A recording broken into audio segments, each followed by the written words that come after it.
just going to get into it. Today we're going to keep cracking along here with our Fallen Angel. Keep picking out some of these leather details, and specifically here on the plasma, I want to really go in and pick out these different aspects of the gun. I don't want it to just be a big metal block, which is so common with these pieces. I'm going to start with a little bit of black paint. Let's see what we got here.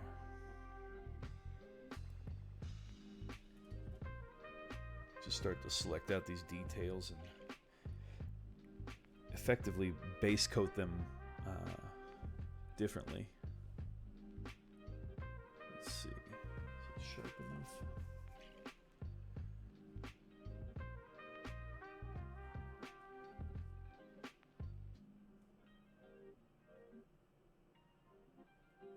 Just fiddling with the camera for a moment here.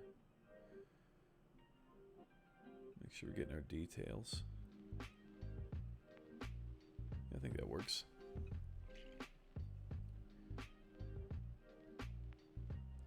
So in particular, we're going to be doing this crest here a bit differently. I like this little piece of tubing here. I think we can make that its own color as well. We've already picked the grip to do in its own tone. And I don't know that there's a whole lot more on this particular side that we can really isolate and make into something that would actually be interesting to see. I want to at least pick out the portions of this that are interesting for the viewer. Make sure.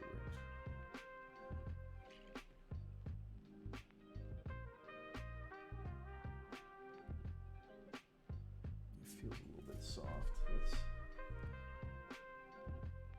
Not that way. We gotta go the other way.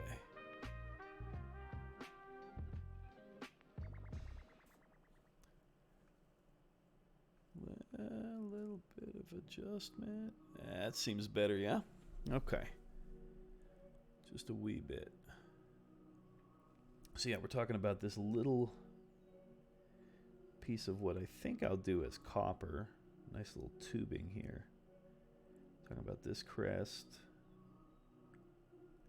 A little heating effect might work some wonders down here on the end. You know, specifically with the plasma, I see like in my mind it gets really hot. So like we can take that to the next level. We look at the top of the gun. Not a whole lot of interest there, other than I need to tidy up our blend across for the heat effect. The little glow OSL maybe. I don't know what you might call it.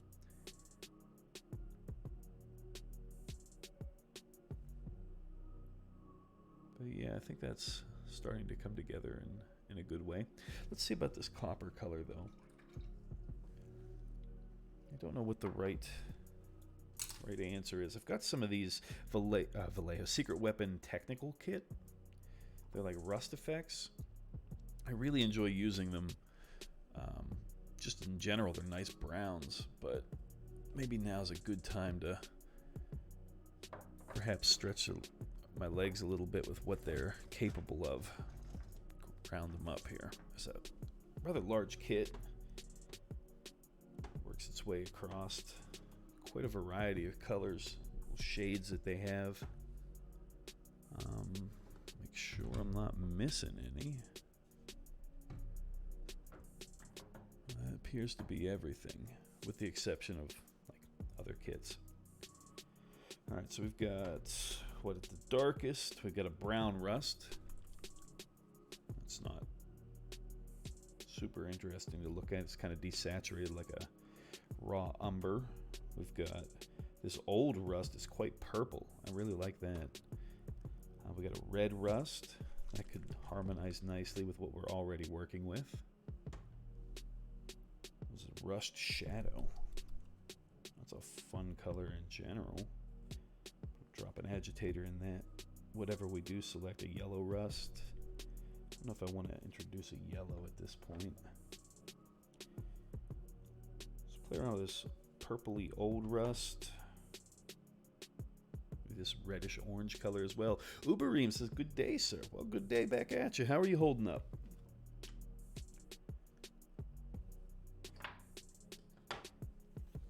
Get my agitator beads here.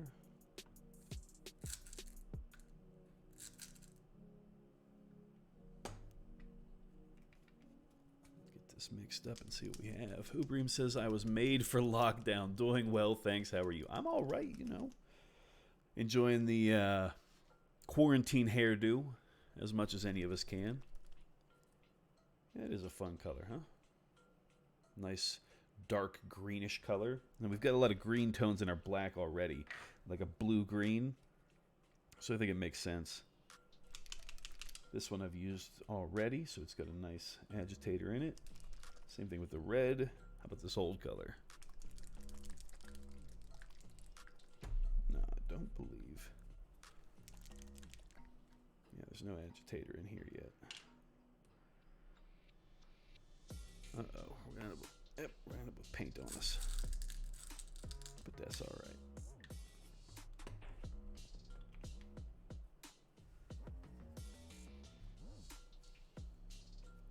Making some progress in the hobby. Not always as fast as I'd like to be, but leave that brown over there for now. Let's start. I'm going to get this shadow out for sure. We're going to put all three on the palette. Oh, no, wait a second. Hold up. Got to reach across. I think we've got... there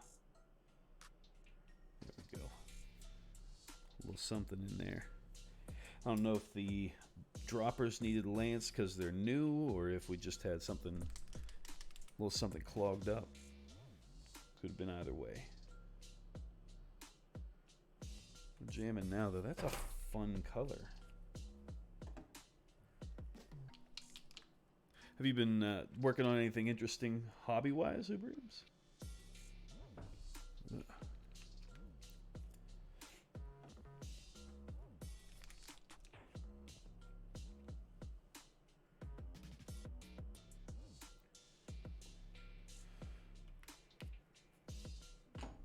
Have it.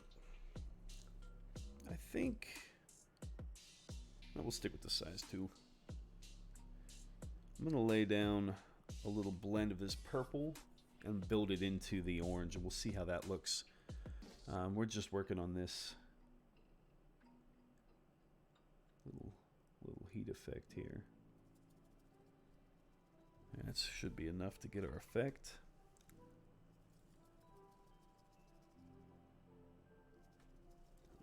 When we work this orange downwards, let's start here at the top.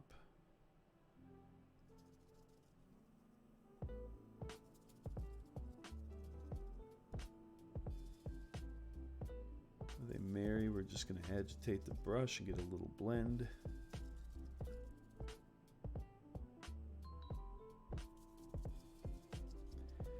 That orange is going to take a couple coats to saturate. It's rather, it doesn't have a lot of oomph. Ubreem says, I'm painting the last hero for Zombicide. I tried a first at non-metallic metal. That's awesome. If you have any pics, I'd love to see. Ubreem says, I'm guessing that 40 years ago, I would have been a god.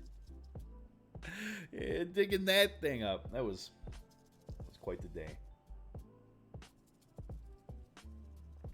I do like this orange color, though.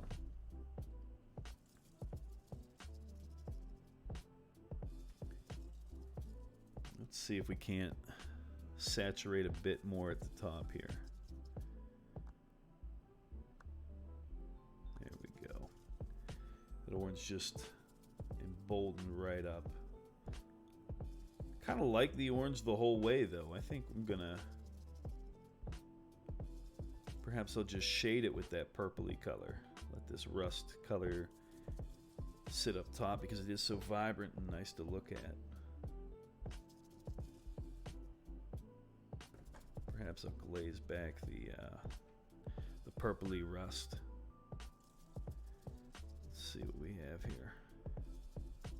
It's a nice color. These secret weapon kits, they're really nice. Let's see about this rust color. Kind of an awkward swampy tone as I look at it here. Yeah, but let's play with it in the shadow.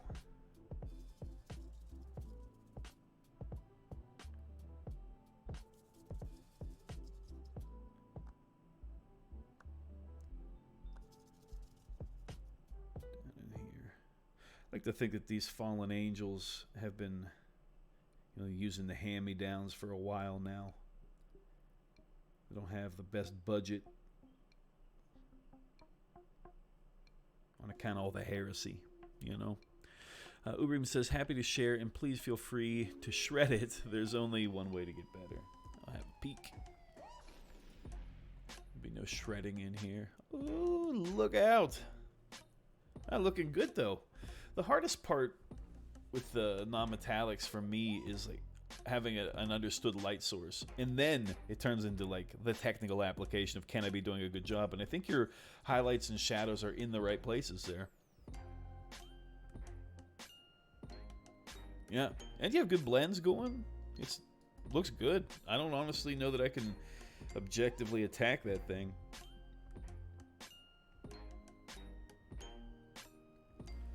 Glaze back some more of that purple, maybe mix it in, make a nice wash between the two.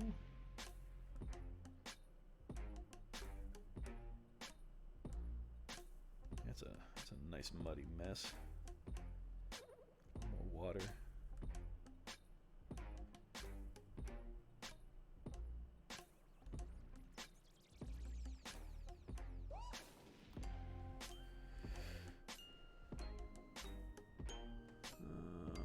Pick us closer. Yeah, there we are. Ubrim says, well, I've seen your non-metallic, which is amazing, by the way, and really enjoyed looking at it. Thanks as well. Coming from you, that's a real compliment. Well, hey, when you're doing good work and you're trying to work through something, it's not self-explanatory. The building volumes and light and shadow in that way, it takes time. And you've got to kind of break it before you can fix it.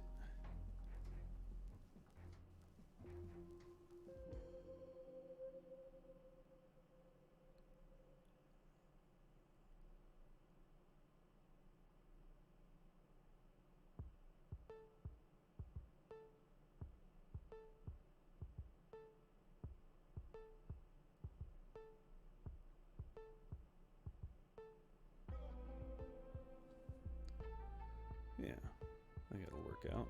Maybe we'll add a little bit of this to the old backpack. I mean, the non-metallic is something that takes years and years of work to really dial in, especially to be creative with it. And so you just gotta start, and being able to have people you can replicate, things come out really nice. We got Mechamore 13. Thank you so much. Hopping in saying nice. How are you today? Ubrim says, a lot of stuff I did read and viewed on YouTube's did fall into place with non-metallic. It's real fun to do. Yeah. There's things that read better than others, and sometimes you just got to dive in on it. I don't know what color I want to do this emblem, and I'm thinking red makes the most sense because that's what the rest of them are. I don't really want to. We'll just base coat it here, and we'll see what how I like it going forward. Sometimes that's a ticket. Just lay a color down and take some time to look at it, make sure the colors make sense.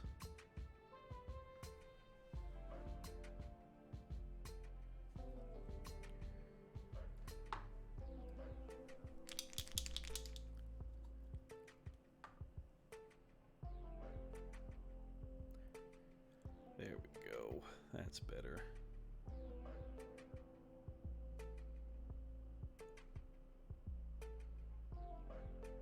Start to let that dry a little bit. I think I got a little bit of the wash on top of it. You can always hop over here to this purity seal, or for that matter, maybe it makes more sense to work on the trim of these shoulder pads a little bit more. Where is our red? There it is.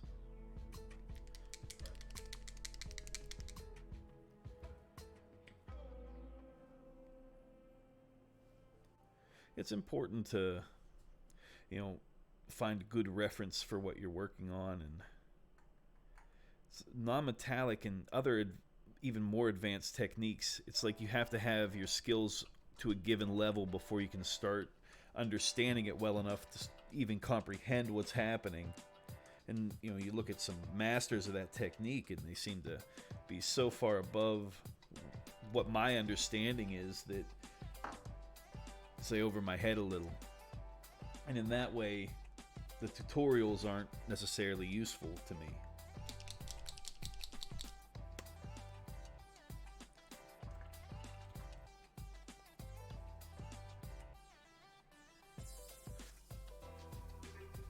Here we're going to do a gentle non-metallic red.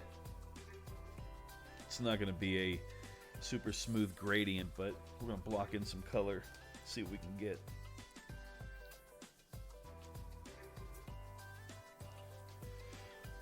Uberim says, more advanced, could you give an example to me? Non-metallic and object source lightings are already the grail. Yes, I can. I've been needing to correct my Google Chrome because it doesn't share. Where is the what's it called? The accelerator, whatever it is that makes it so it won't.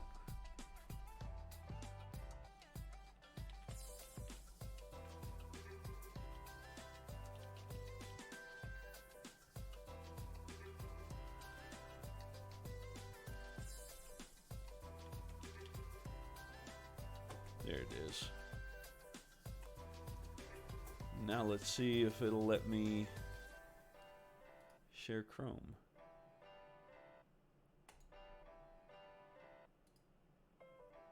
Why?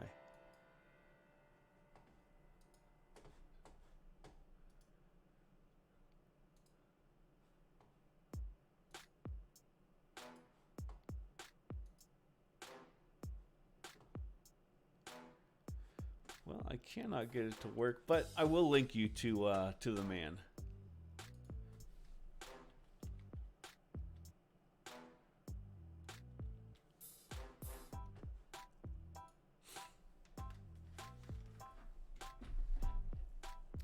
I was just sharing this on my phone earlier today. Ooh, Pixie Hoppin' says, I think I'm going to order some Custodes.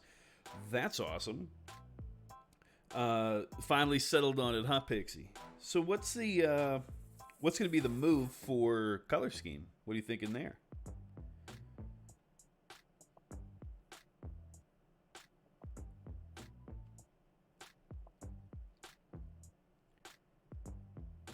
So I'm going to link the just the best painter for me on the planet. I've never known I don't think there's anybody that I would suggest is better.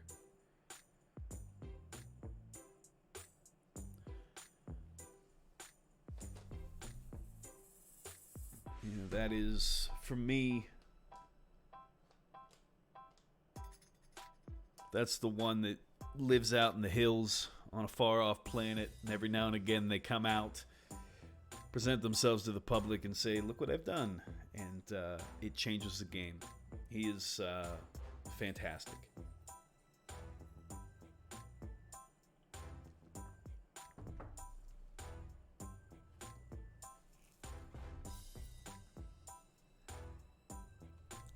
I think in some ways everyone is following his lead.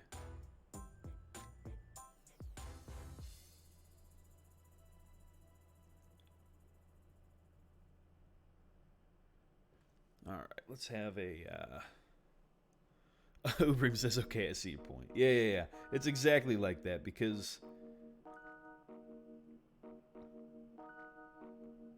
that is so complicated that it's hard to see past the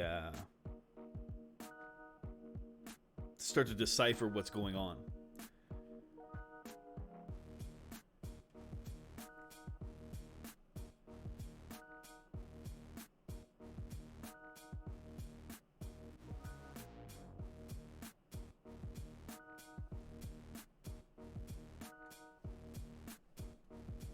Here we're just attempting to in some way create a highlight and a shadow. It's very rudimentary in comparison to Kirill Kanev, but you're gonna talk about the man, you gotta be respectful towards him, right? Ubrim says, I'm curious what the point is when it starts being art. Yeah. Pixie with the link. Give me just a hot second. We'll have a peek.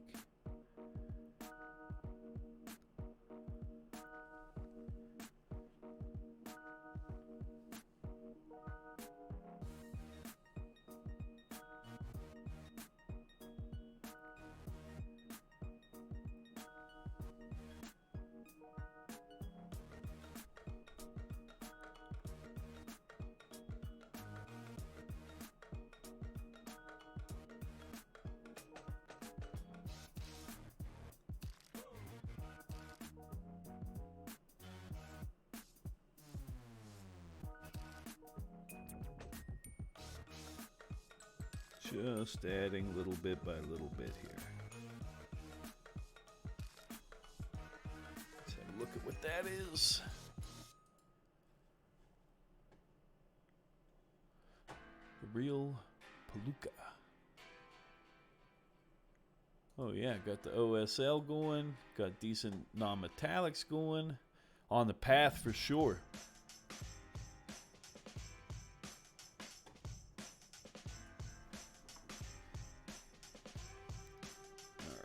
Let's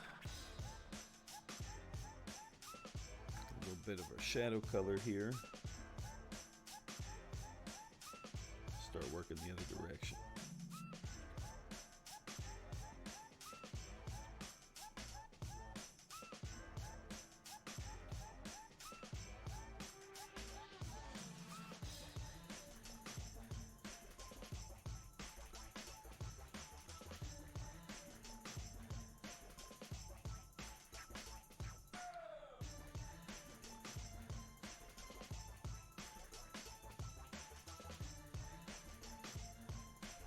Gonna need a little bit more white. Give me just a second here. This is taking an impossible amount of paint.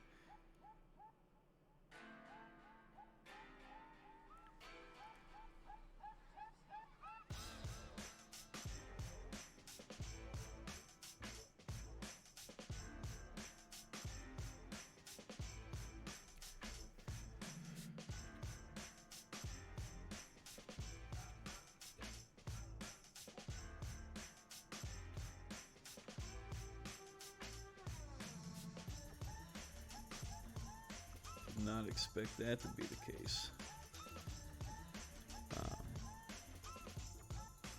Done. And a fun streamer. Oh, they also stream. I'll check out the color scheme in Discord here in just a moment.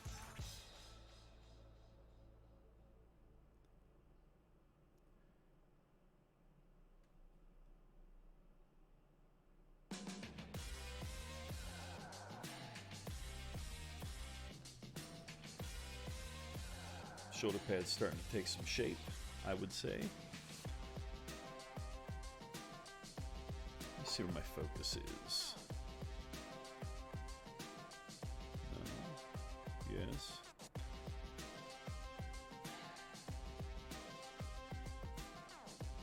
All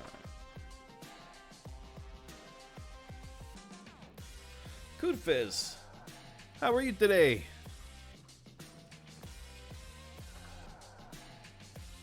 Good morning.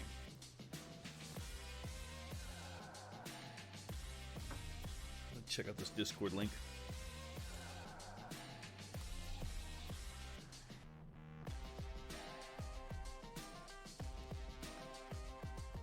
Oh. Is it a secret, Pixie? Otherwise, I'll share it. Kudfest, I live day by day, like telling myself I'm not gonna say living the dream, and then moments where I'm hating myself for saying living the dream. This is a really fun scheme.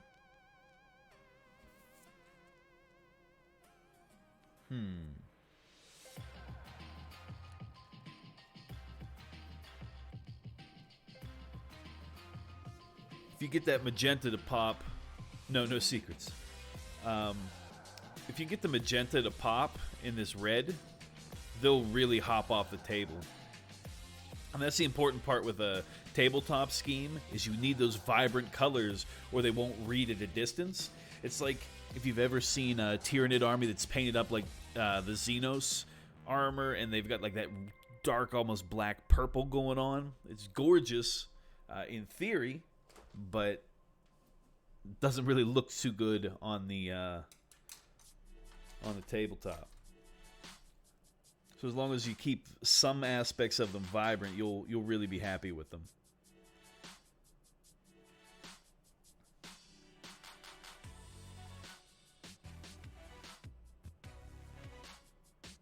Here we're just again packing some shadow color in. Just something to wet the area we're going to paint. And now we're going to bring in a little bit more our highlights. Did not wanted all that gold. Yeah. I hear you there. The Custodes, if people in here are not familiar, they're traditionally vibrant gold with white or red robes, and then it's just a lot. And Pixie here likes some more grim, dark style. So it is the 41st century, and they should be a little bit more war torn, I would say.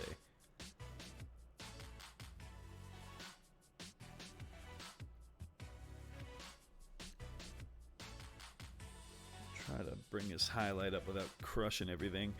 Kudfest out there living a dream, like you do.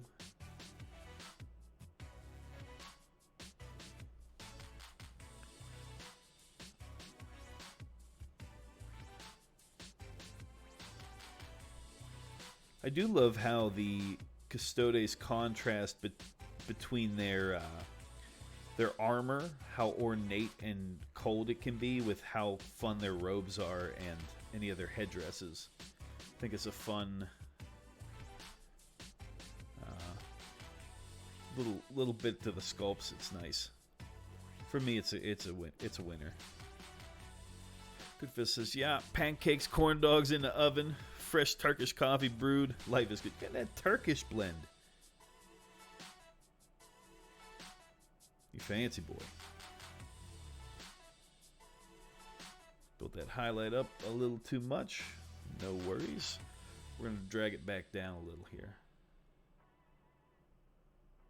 Just as easy as they build up, they can get knocked right back down. Okay. And I want to say that is reading well. Maybe one more highlight up top will go.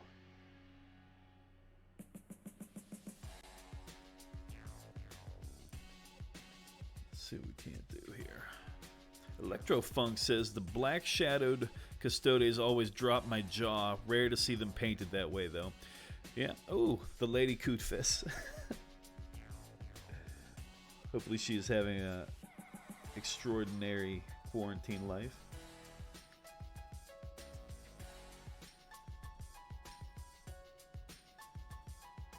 Trying not to lose my fight with this highlight, though. I think that's reading well. I don't know. Pan out a little bit. What we got? It's like sometimes you can lose the effect when you're drilled in like that.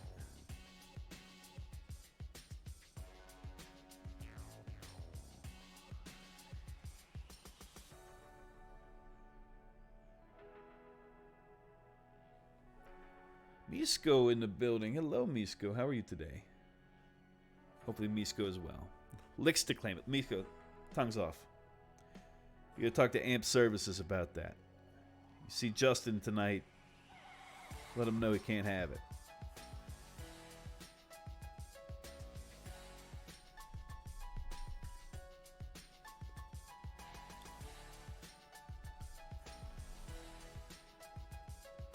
But yeah, Pixie, those Black Custodes, if well executed, just like this black armor here can look really like somewhat leathery. I think you can get a really cool effect out of it with just a little bit of effort. Misko says, so they already licked it before me. Fine. Well, they kind of licked it with like a monetary value when they commissioned it.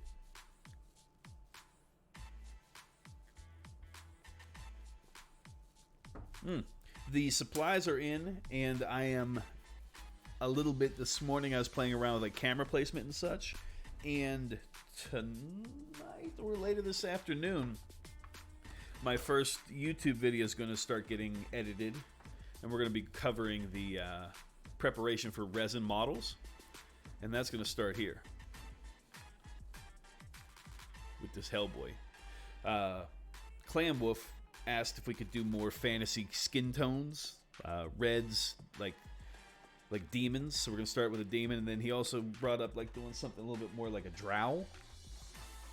So we got that in the books as well. Nisco says they're unwell. Oh no. It's a tough time to not be feeling well. Hopefully it's a short-term thing.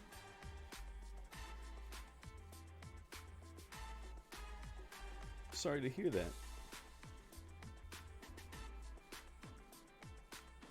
Let's see if I can get this purity seal to register at a distance.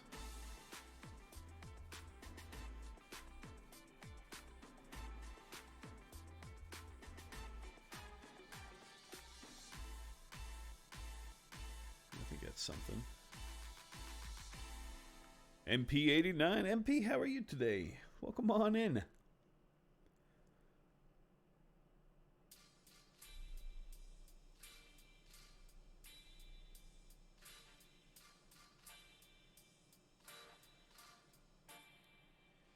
I know some of these little details only read well.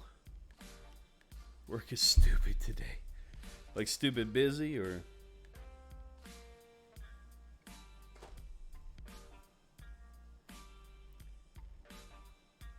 get this further saturated.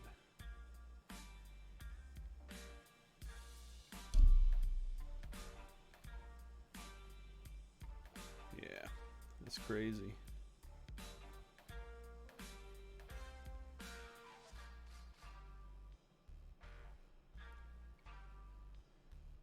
See. I believe that rust effect sort of did something to the gun. I don't know. I know I'm happy with it, but we'll sort it out. Let's see here. We got this nice pink tone. Let's see if I can't pull out some of the detail on this.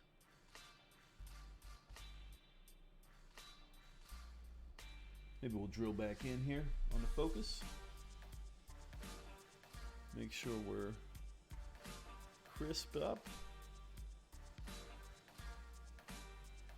I think that's the spot right there. MP says getting really tired of being colorblind. Oh no. What colors throw you for a loop?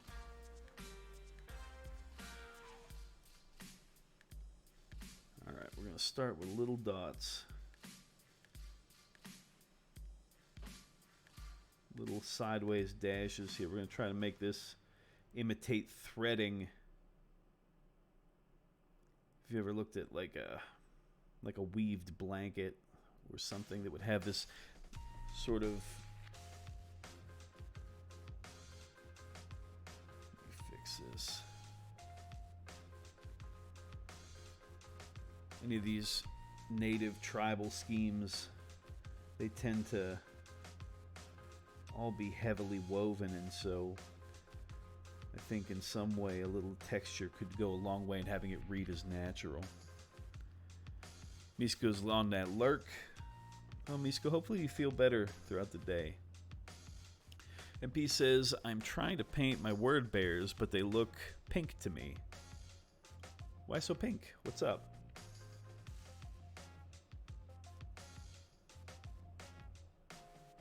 You can always glaze a red over top.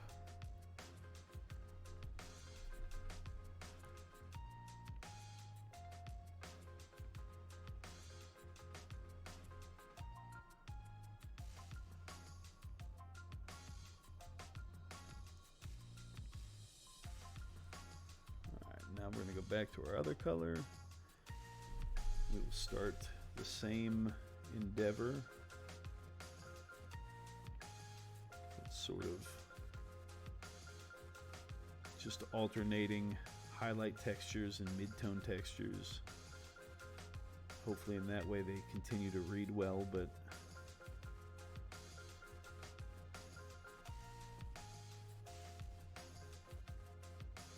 I don't know. Is that working? Maybe yes, maybe no. It's an experiment. Let's see what I can't figure out here.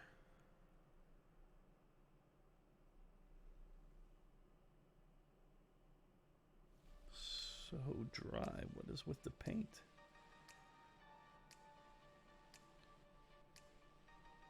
I think perhaps it just needs to be brighter. Otherwise it won't read. Let's give that a shot.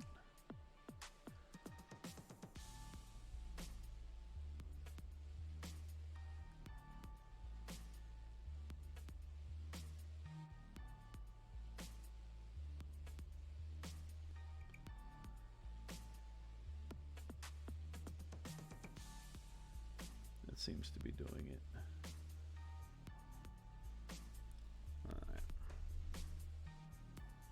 The answer is borderline white.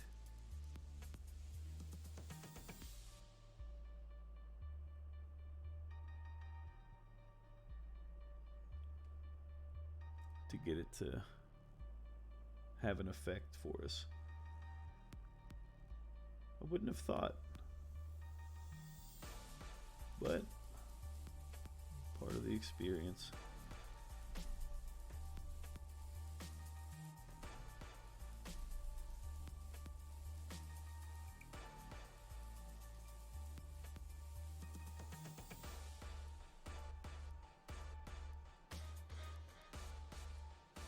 Continue along this side here.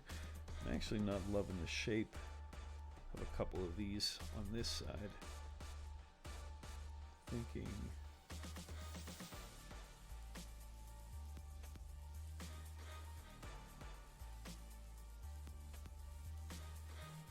I may bolden these triangles just a scotch, just a little bit. That seems better for me. And P says, I know it's a red, but I can't tell since it looks pink. As a painter in a mess, my hands shake like a mother, and I can't tell the colors I'm painting. Oh, I'm a mess. As a painter, I'm a mess. I got you. The do you use a grip that you can grasp onto?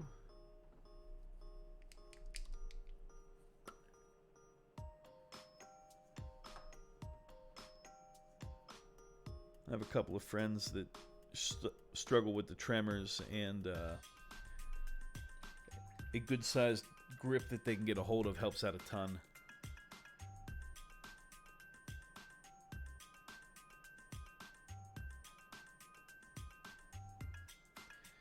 Yep. It's in the brush hand. So sometimes for me, being able to connect my hands around something helps out a lot. So when I'm painting stuff, I tend to rest the paintbrush.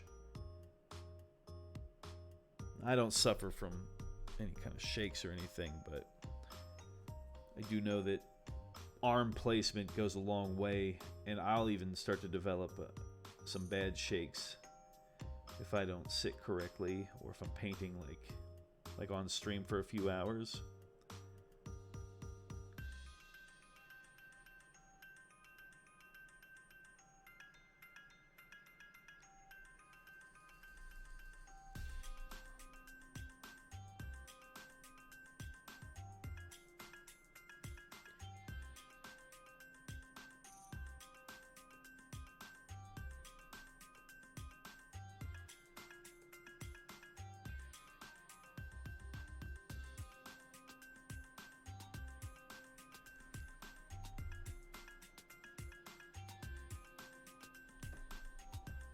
trying to lay some of these beading effects down.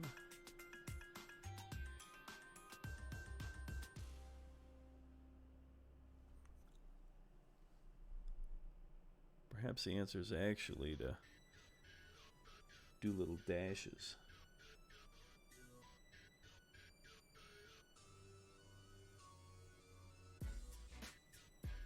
Imitate the threading.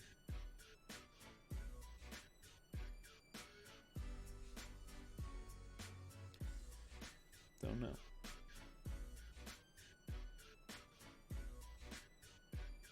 Again, it's all a question of what will read better at a distance. Not that any of this is going to read at a distance. It's just going to... What we're doing now is going to be in case they pick up the model.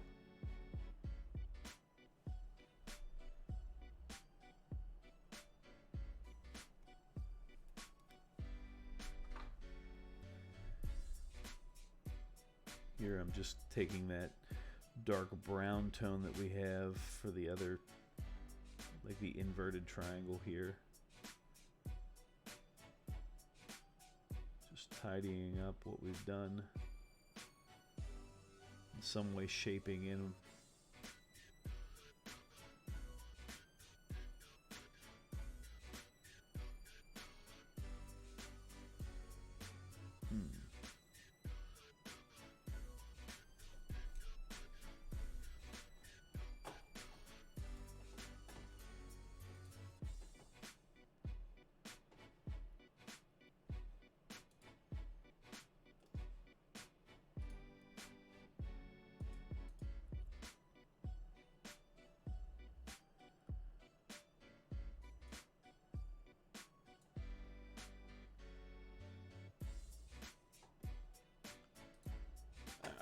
Yeah, I don't know. This isn't terrible, I don't believe.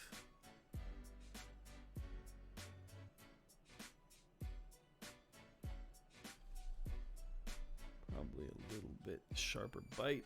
So with the handshake you have... Alright, what's MP saying here? So with the handshake, have you ever clenched your fist so tight your hand shakes? Yeah, you certainly can. Like, right there. Yeah. Get that death grip.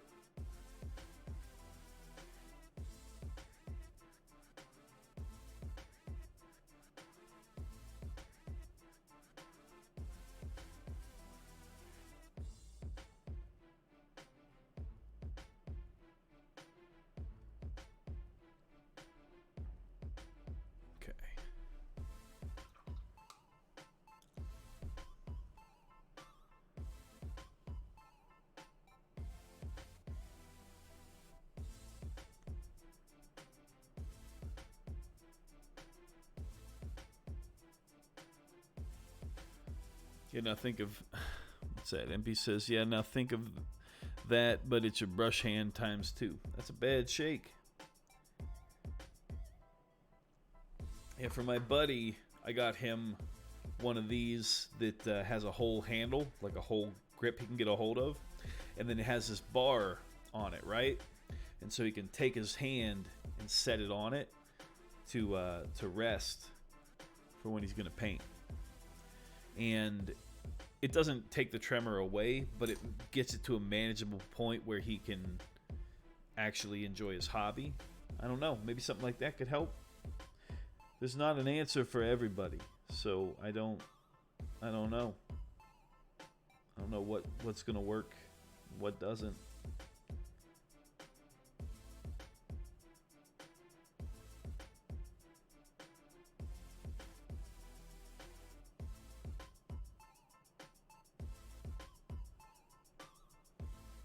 Here we are in some way trying to match these threading gestures on these other little dots.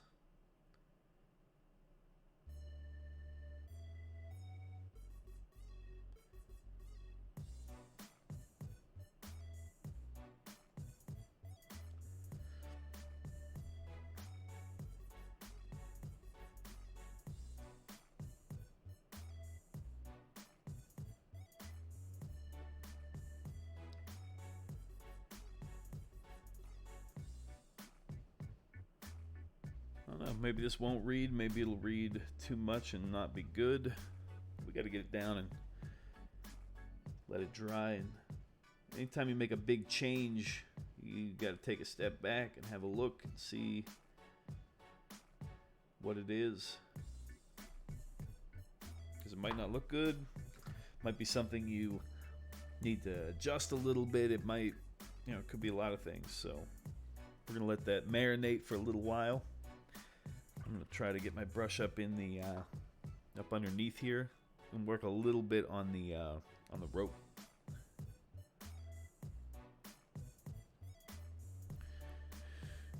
MP says, so I have done things like that, but they don't work.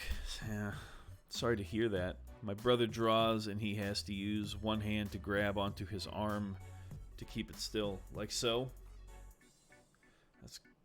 That's something. Alright, we're coming up in here. We're going to try to pick out these little rope knots.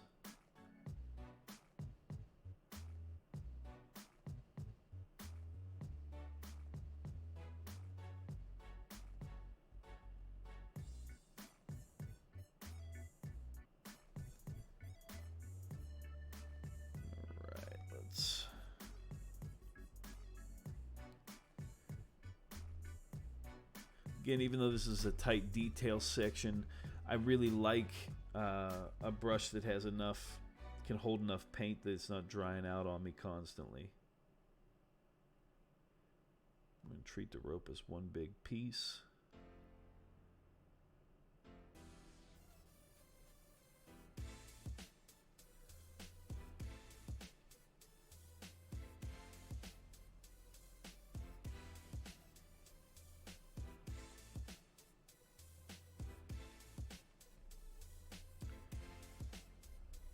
Okay, MP says, so I'm thinking of clamping the Mini down somehow and doing that. That's interesting. Wonder how you might do that. Something that could be of some help would be, I've seen people that take like a tripod for a camera. For example, tripod. So it has a little ball joint on it, right? If we loosen it a little, see, that's way too loose, but let's get it to a point where it can be moved, right? A little bit of friction.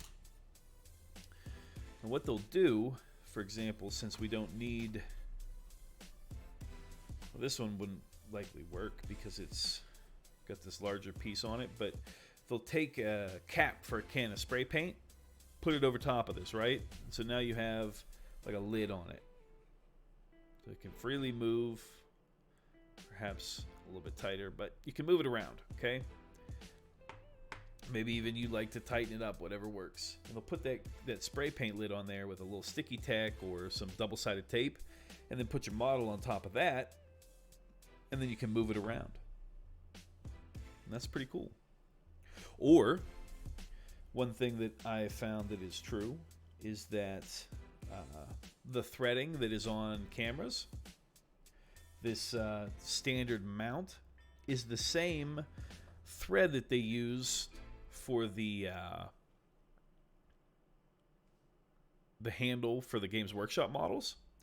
So they might take, so you could take, instead of using the head of the tripod, you could take a little tripod that you could set down on the desk, like one of the little bendy guys, and this, like, take the camera mount off and put this on, little clampy guy, and then your guy could sit on there and you could like bend him around and whatnot. So then it's like stuck there, but it would be like up, and then you can use both your hands. I don't know, just thinking out loud.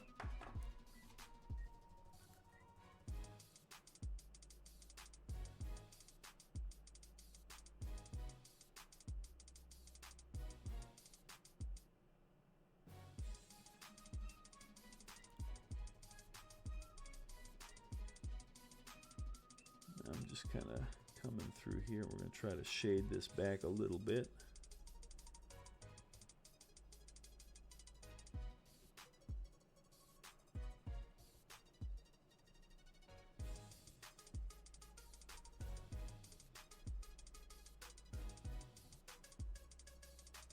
Just got to weight it down, kind of. Okay.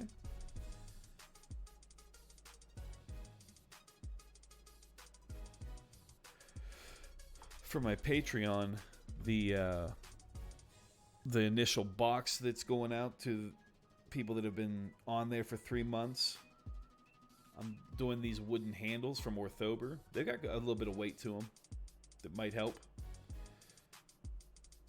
It's a larger wooden style grip. But the Games Workshop one, you could always drill a hole in the bottom of it and add some sand or something that could add enough weight to get it to hold. That wouldn't cost anything, really. MP says, if anything, I'll just continue to green stuff and convert. That's understandable. I like to convert stuff, but it's just a matter of playing around with things, see what works.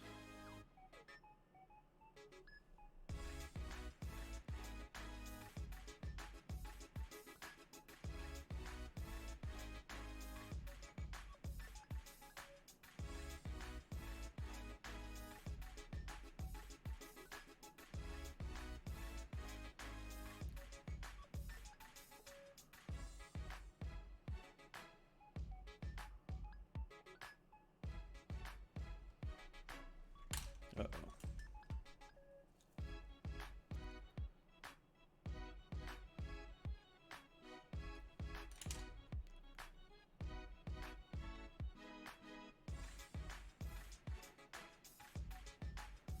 Just try to clean that up a bit. MP says, it's been about a 3-year battle for me and it's getting me pretty hard, so I'm almost done with it. Ugh. Got's kind of beat up.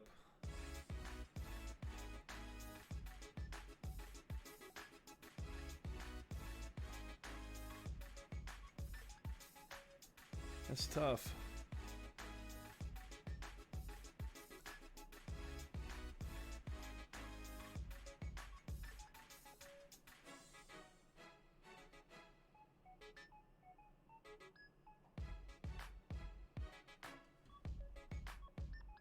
Is this a double row? I think it might be.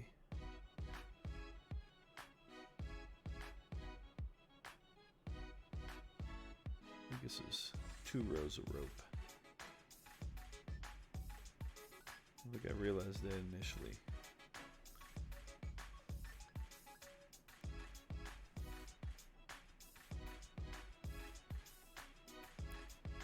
What kind of stuff have you been converting lately?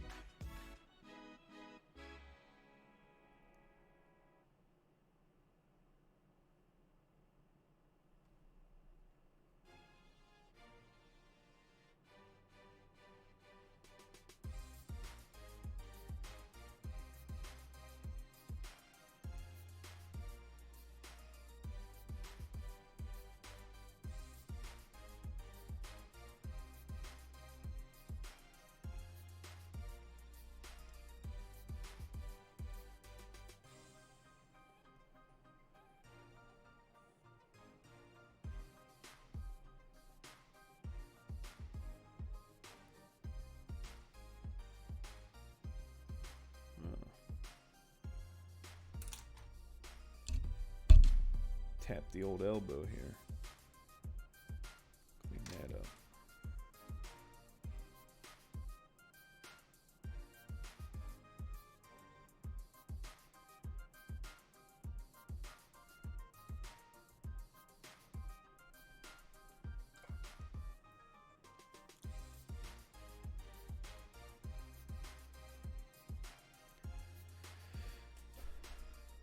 I think the next step with this is just taking a once around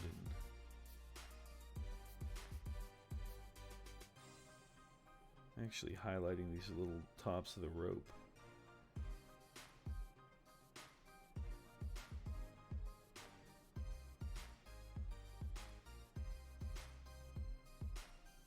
Little itty bitty dots.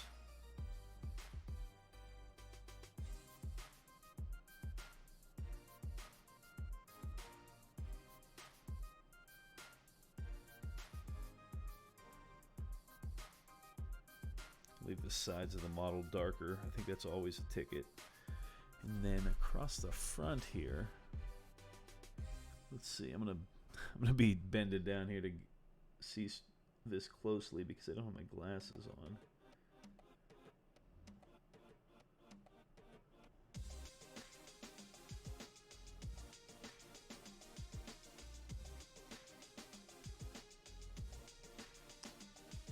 Just want to pick out these itty bitty details.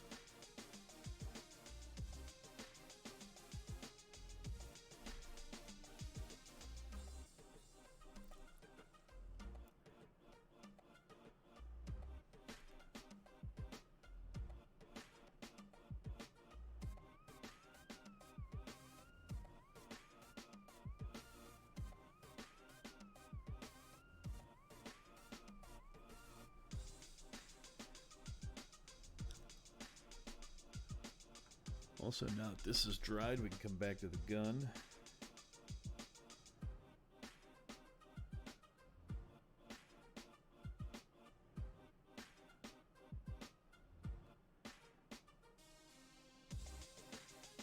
Lay this down here. Nice little base tone to cover up the black. And perhaps, even if it is a little wet on wet,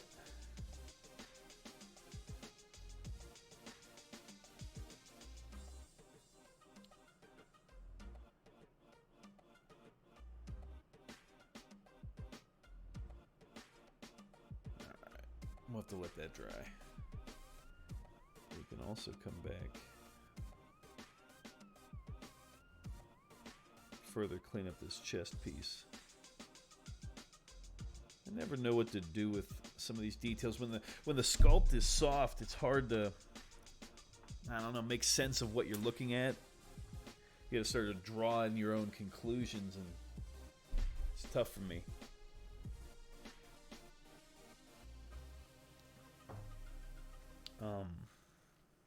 Yeah, just is what it is.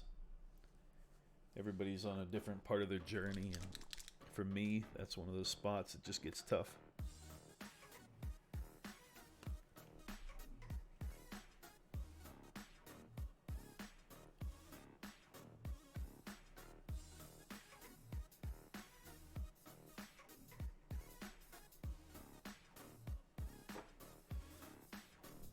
I think we'll also, as we wait on that to dry up a bit,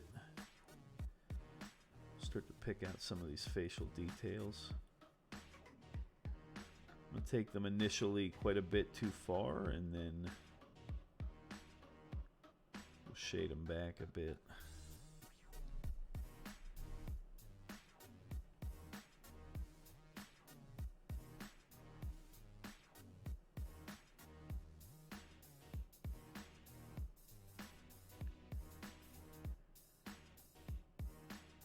A little bit darker tone here for the lips.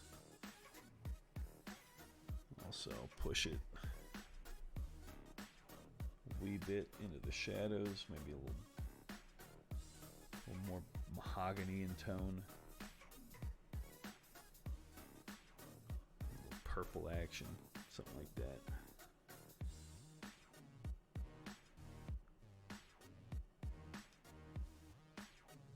Small faces are so hard to, you got to decide in some way what details are important.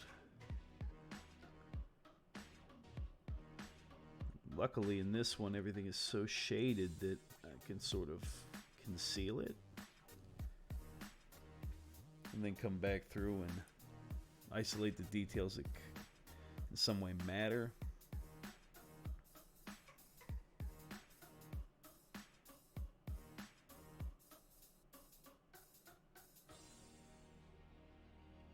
So because we're hooded, I can just obscure away the sides of his face. And then progressively, with highlighted colors, we can pick out the bridge of his nose.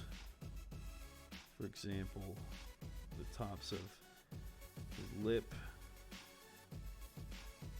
bridge of the chin, side of his scowl on his cheekbone.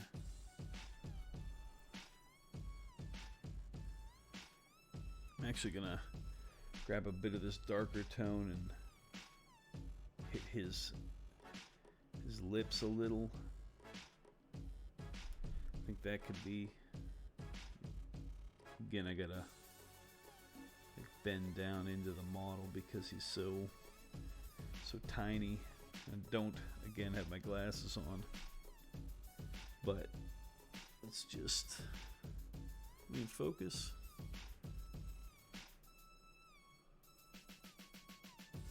Sorry if I tracked off a little bit.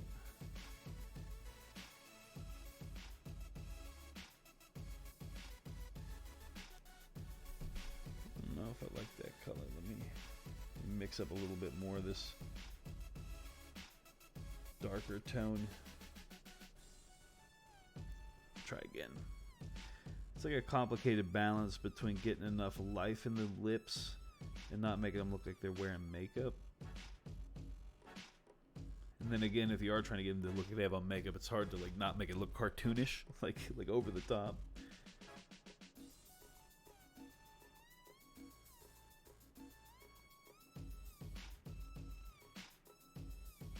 Okay.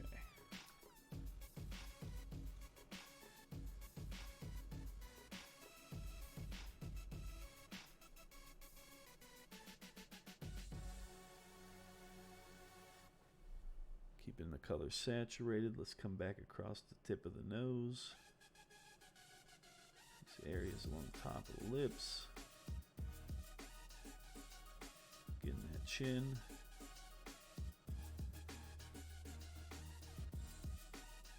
Perhaps this area back here where some light might have bounced back. He's getting a little too pale maybe. Let's get some of this pink added in and we'll bring some life back to him.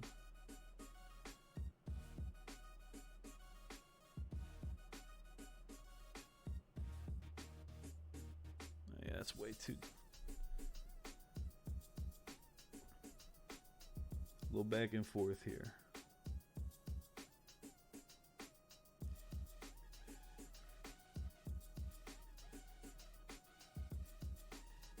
He just lost all sense of life there. It's crazy how fast that can happen.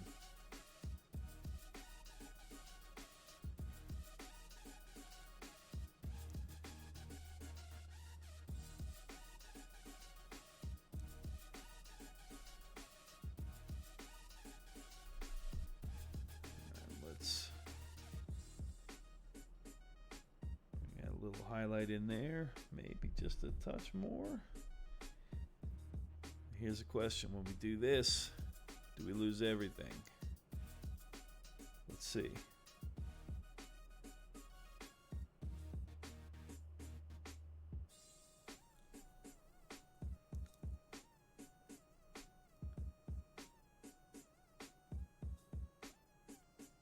Just feathering, just kind of pushing that paint around.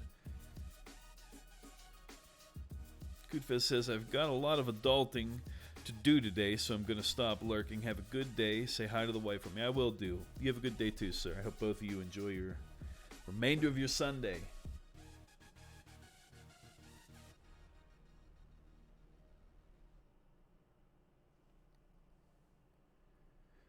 Let's try to pick out some of these little details here. When things are so fine, I try not to like just slap the paint down heavily. I'll like stipple it. I think I might actually glaze this back a wee bit because he's so small. Check the dilution on my finger. It's fairly opaque still, so that's not bad. Let's get rid of some of this excess.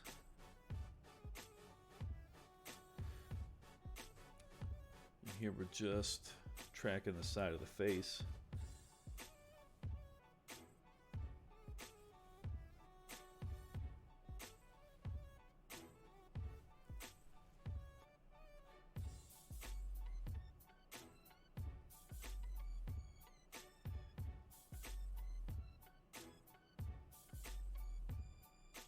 little by little.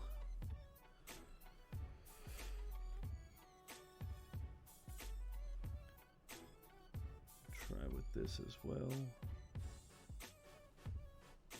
Let's get some of that original. I think we've lost the mid-tone in some of these areas.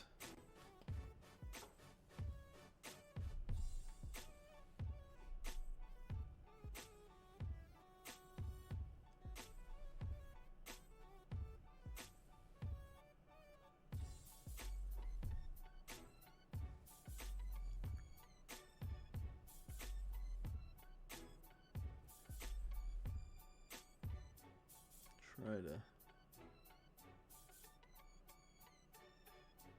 It's a complicated walk because you need to have all aspects of your skin tones available, but to then get it highlighted appropriately is like, man, sometimes it just run from you.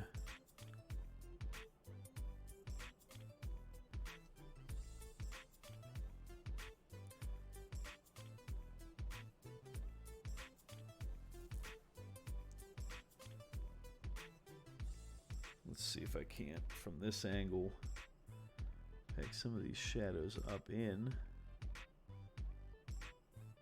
like under the nose. I know it's complicated, but I'm just going to try and do so. Underneath this, I know the angle is going to get lost, but we're going to try and pack it in underneath both these eyes.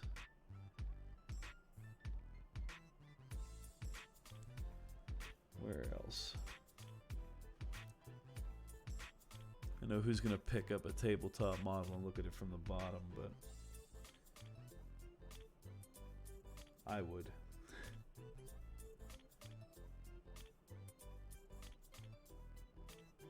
Let's get underneath this chin a little bit with the shadow.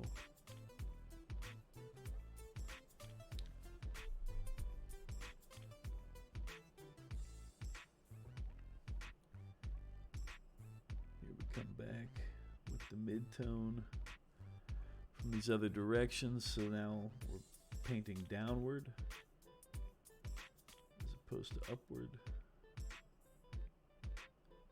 Detail, detail. Little by little.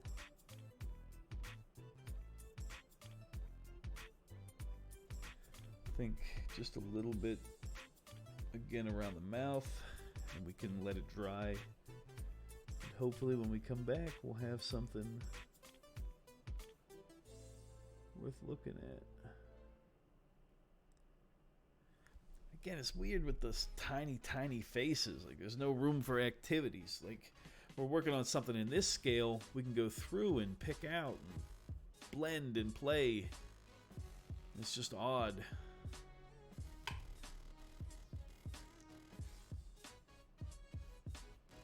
Things get brighter.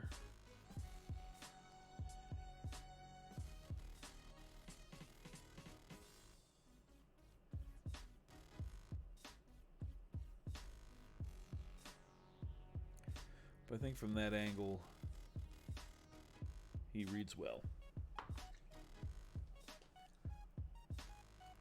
Now I'm just looking for the colors I used. There we go. For his white robes. I'm going to tidy up a couple of things for the robes.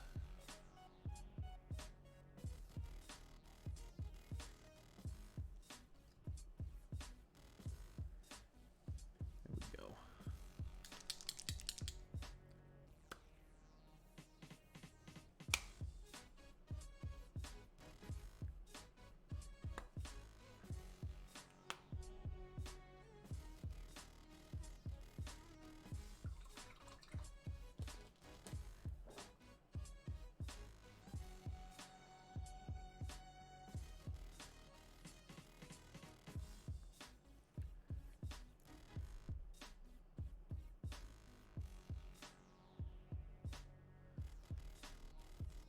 Here we are coming up inside the robe, bringing in our shadow color for the white.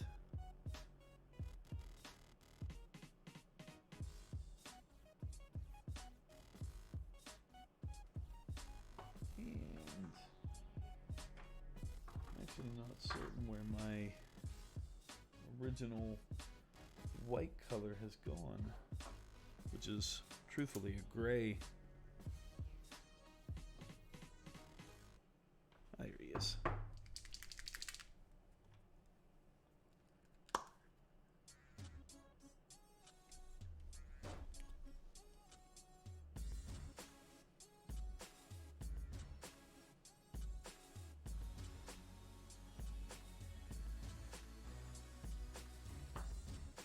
Here we are.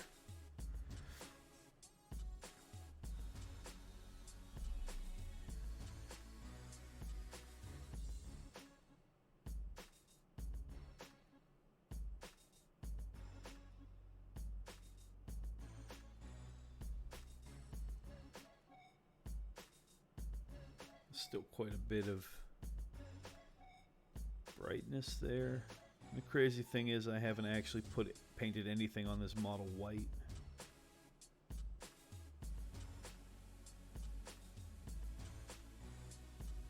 Which I think is pretty cool how that works.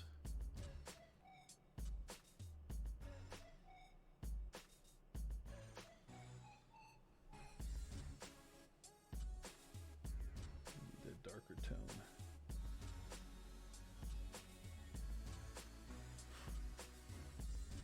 It's just a lot of nice. Totally slap that right onto his face. Clean it up. We'll see if we can clean it up at least.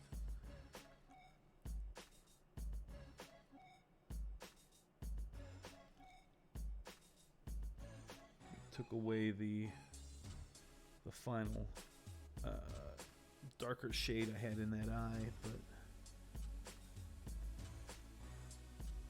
just reapply that right quick.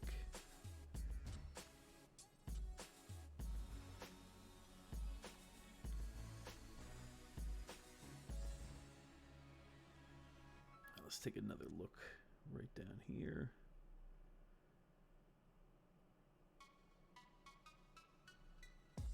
Another shade. It'll be all right. Oh, Midgard Painter. Good afternoon.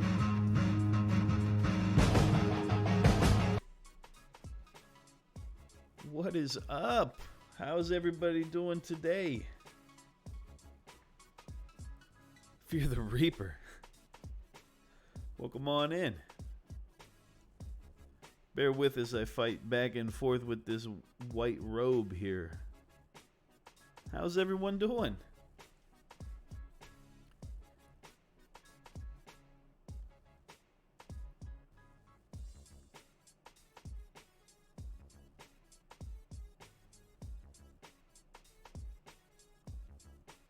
Just boldening some of these highlights. Sup. Once everybody gets in, Midgard, how was your stream? What were you working on?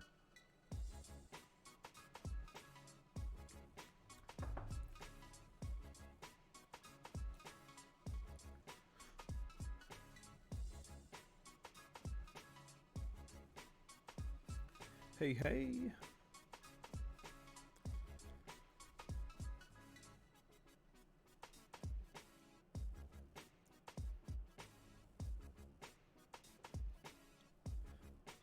Midgard says, stream was great. Working on a bust of a tiefling for ritual casting. Oh, that's very cool. Ritual's got some pretty sweet sculpts, huh? Wash just a little bit. Let's try again. Yes, that's good. Good dilution. While we're chatting, I'm just taking little glaze of my highlight color and reinforcing and blending a little bit the highlights and shadows on the robe.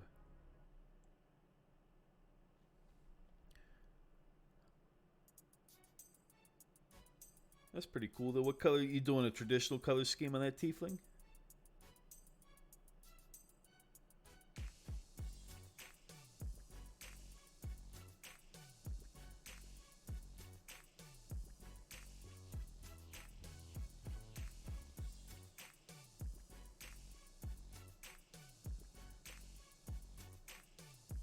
just boldening up some of these ripples.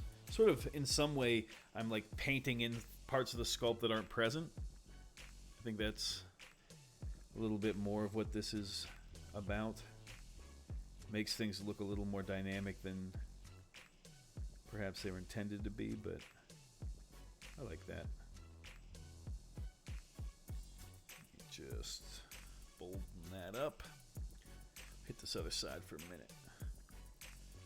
Midgard says, yeah, red skin, black graying hair, full devil look. There you go, painting him up as an NPC for D&D. That's not too bad at all. Awesome looking Dark Angel.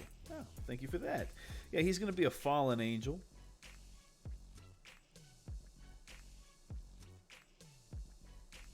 Some people say it's heresy, but I might suggest it is the most loyal of them.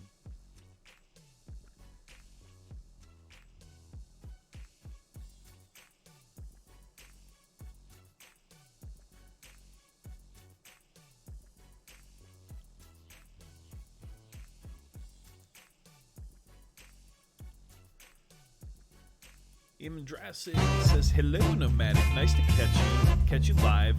I don't think I realized you streamed. I do stream. How are things? I stream mostly very early in the morning, U.S. East Coast time. This is kind of a pop-up for the weekend. I'm thinking, as life gets back to normal here, I will be doing Saturday mornings. Perhaps every other Saturday morning. Depending. Or if nothing else, maybe every other Saturday will be something special, because I can guarantee that I have a little bit more time. We'll see how that goes. But yeah, welcome on in. How are you? What have you been working on lately? Midgard says, Fallen, normally Dark Angel. What's the difference? I painted a Horus Heresy Dark Angel just yesterday. Well, the Fallen Angels split off.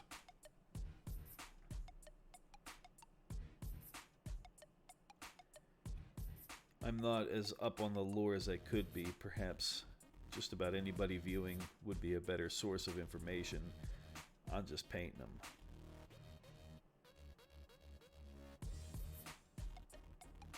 Again, we're just glazing this in, trying to smooth things over and enforce some of these highlights.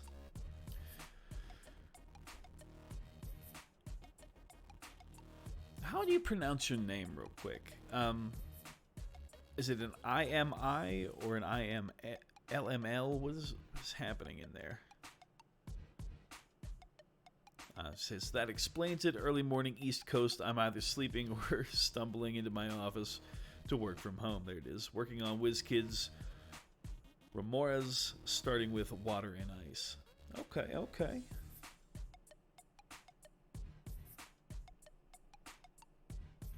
Yeah, anything I post up on Instagram, I'm pretty much painting live for the most part.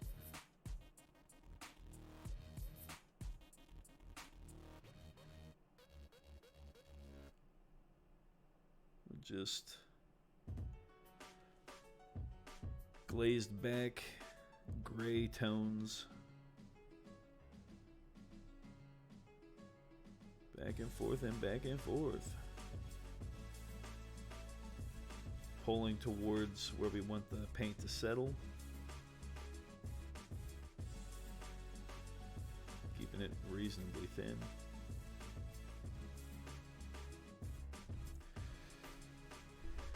Im rhymes with him. La, dra, short A, sil.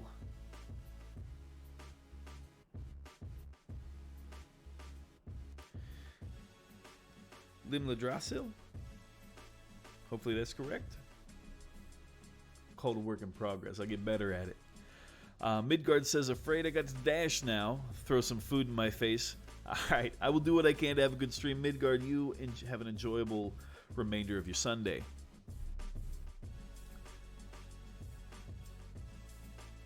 Make sure we... Yeah. So to kind of go along with this casual way of building up a highlight, we've already done the groundwork. This is just tying things together and further emboldening our, I don't know, the work we do with the airbrush early on when we started the model. Also, it's a good time to clean up mistakes. So this WizKids Remorhaz? Start with water and ice. If you have any photos, I'd love to have a look. I'm not familiar with what that is. Used to play Mage Knight back in the day, though.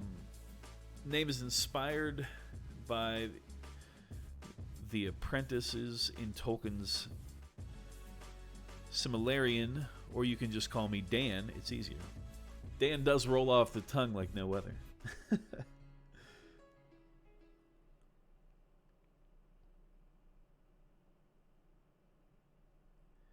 I am just stuck in this for a little while. Don't mind all that. Kind of wild wandering into the stream like this. Ooh, I think we gotta adjust the old music here real quick. What do we have here?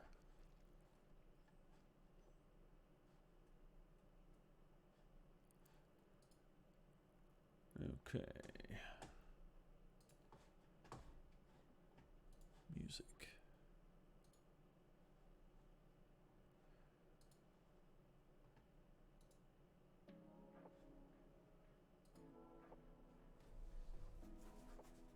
Kind of a Tolkien nerd, I get that.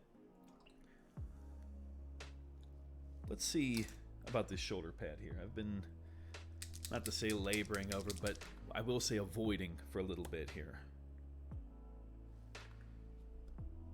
We'll lay down our highlight color, get a little bit of black out to, well, it's black armor, so we need a solid amount of black.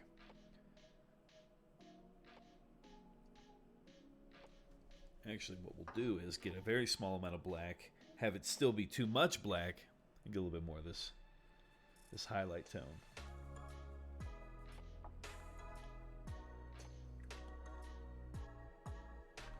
And then the highlight.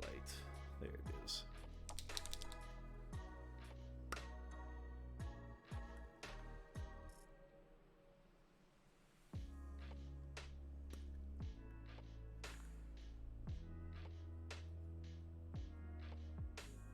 Good. I think it'll work out nicely. Dan says, Remorhaz is a D&D critter, basically a giant ice centipede. Do you have a preferred place to send pics? No, right here works well.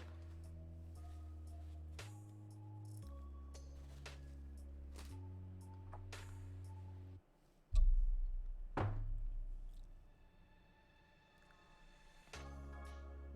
let's get some of this dark tone down. And then we'll work our way brighter as we're chatting. Garonas! Well, showing up with that kitty cat love emote. I think it's so sweet. Just a cutie patootie of an emote. How are things this weekend? Lay down some of this dark tone.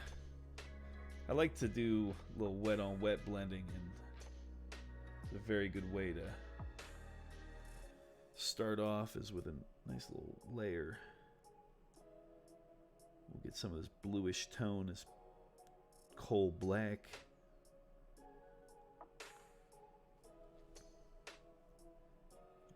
Work our way back down to that black.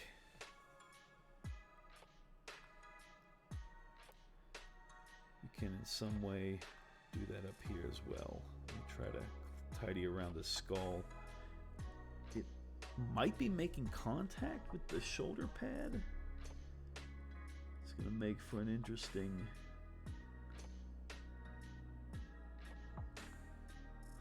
feat of strength to get in there. Let me try. Might not be the best viewing angle, but you have to bear with. This thing is tight. Alright.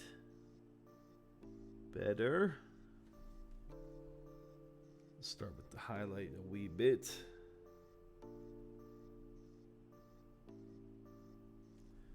This is just black, so bear with it. We'll get some sharp. Again, it's wet on wet. Just splotch the color in. We'll see what happens. I think I overpainted, for me, a little bit. So I'm going to come back through with that darker tone and we'll kind of push that highlight up. Maybe we can chase it. Chase it down a little. I don't know what that'll look like just yet, but let's get a little bit more of this bright tone highlighted up in here in the corner around the feathers. And then again, it's one of those things where the paint's still wet, so we can grab that next darker shade and just push it around, you know. Let it choose its own shape as it comes along. Here on the other side, where this highlight should be, I'm just going to start to circle in a little bit of a brighter tone. There's not a lot of like a tonal shift at all. It's just adding a little wee bit of color instead of that neutral black. And well, it's still wet. I'm going to grab a little bit of that pure, it's coal black. It's not like, it's very blue. You see here on my thumb what kind of color we're dealing with. I'm just going to stipple right in the middle of this.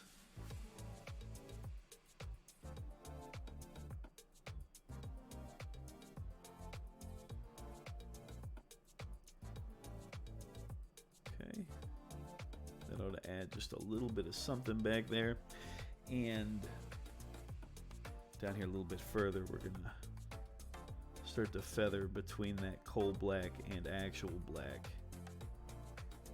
We'll do the same thing we did up at that top highlight right here. Just finding the shape in some ways. And then I'll grab those links, Dan. We'll have a look at those. Let those dry. See what, in comparison to the other shoulder, we're actually gonna zoom out a scooch. Boop.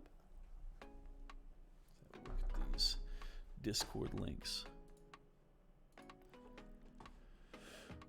All right, look at that falling in the back. Decent. I like what you're doing with the base. That thing is his little face. It looks like Aku a little bit. Is that what his name was? The villain from Samurai Jack. Just in his eyes. It's funny.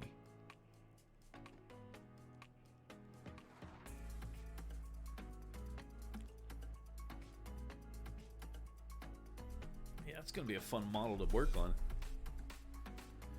So, if you look at this shoulder pad over here, the one that's a little more refined. I really like the way the light travels on it, and I think we're going to try in some way to chase that a wee bit over here. Second coat, very similar to the first, but this time, since we have a little bit of the shapes already defined, we can kind of play around a little bit more. So instead of just slapping the paint everywhere, we can start to build out these little transitions.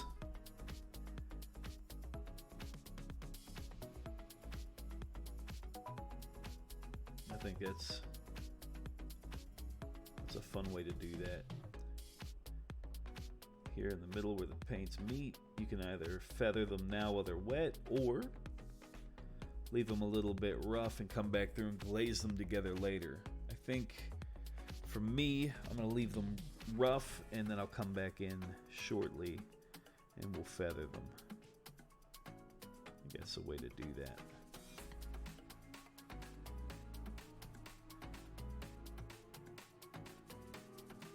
Here at the tippy top.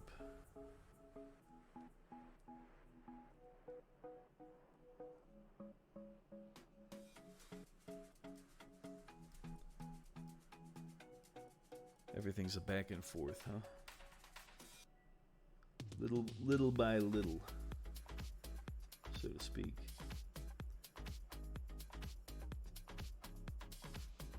It's funny how in some ways, even something that's roughly sketched in, how it will start to take a very smooth shape.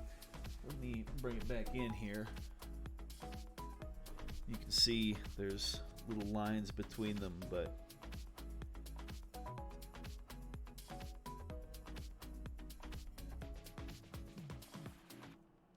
I think with a little bit of back and forth, we'll establish these little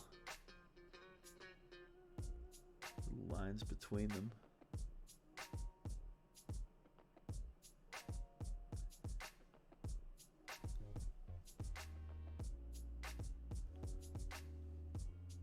And the next one.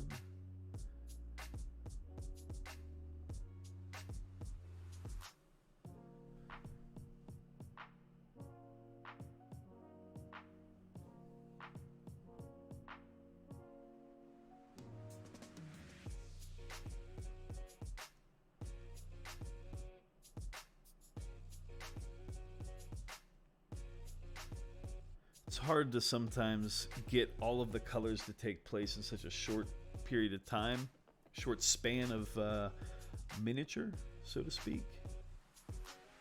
But it is kind of what you got to do. It's that balance that makes it happen, makes like the magic occur. You got to have a highlight, a mid, and a shadow, and each one of them is very important. We got a Hexneck rolling. It says, hello, is it me or is the camera again in another place? Yeah, I'm trying to find the right angle. Well, it's going to bounce around for a little bit.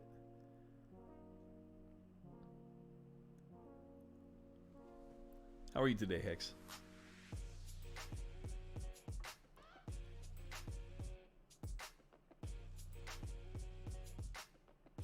Ugh, I thought it's me. Nice to see you. It's good to see you as well. With the sun up and everything and a proper amount of energy. It's not 5 a.m., you know.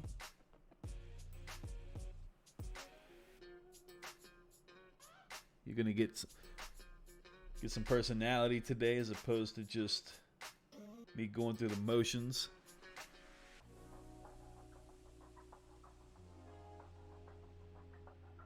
Again, we're just pushing this transition. Hex says, I can brag about yesterday. I painted potatoes and fruit yesterday. Streamlabs says a 3x combo. What's Streamlabs talking about? 3x combo. What's that mean? Hex says, so I'm quite happy. So planted potatoes and fruit trees. That's pretty cool. What kind of fruit?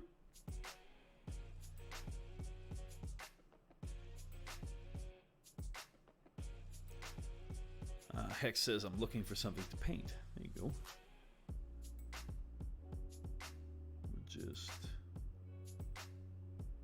This does not seem to be making too much of a transition, so I'm going to grab a little bit more highlight.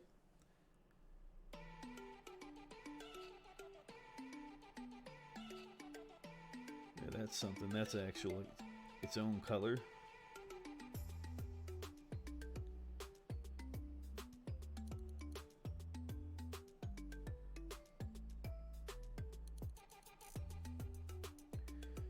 And once more brighter. More highlight.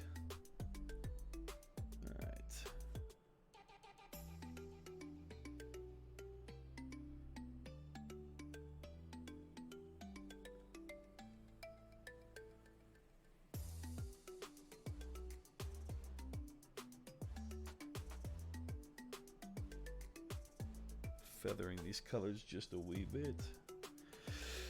What do we have here? Hex says, quite happy, looking for some paint. Different from sour and sweet cherries, pears, and plums. 11 trees in total. Very cool. Plums are awesome.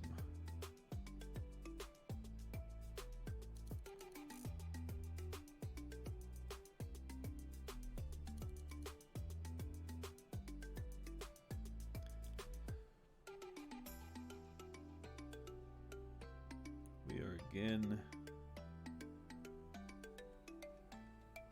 refining these volumes. It just takes a little bit of time. Hex asks, how about yourself, Nomadic? I am doing well. I am out here working on some miniatures. I did some power washing yesterday, and I'll do some more today. I just need the time. Wanted to get some painting done. I'm hopeful to get a little more progress on my model prep video. Get that up on YouTube.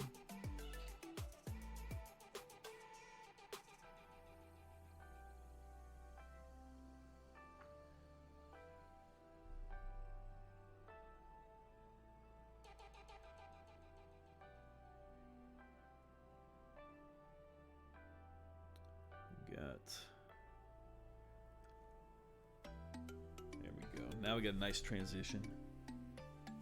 Now it's starting to happen. This might be the pass that it occurs. This could be the real one.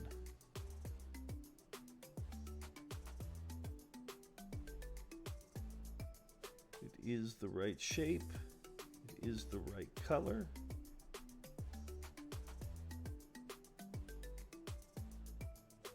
Subtle but real.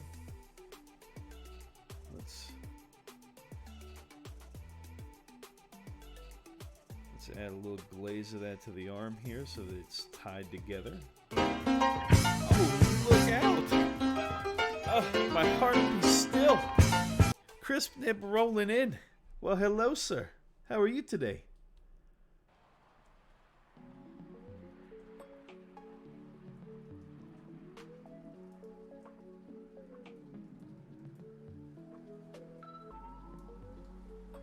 We're just out here painting, you know.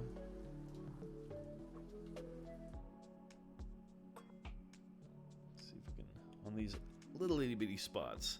Hex says that's a bit loud. I'm so sorry, Hex. I'll try to dial that in. Super exciting though. Gotta give you that. Chris says, "Hey man, looking great. Sorry for the heart attack." Yeah, I've been trying to piss with levels now that there's some new equipment going on, and I should probably look to that. They're a little low the other day, and so I brought them up.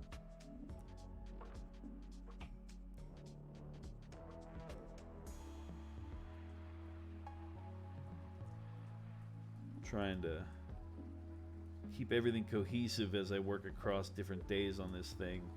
And it's all custom blended paint, so it's not like it's not so simple to have it just match.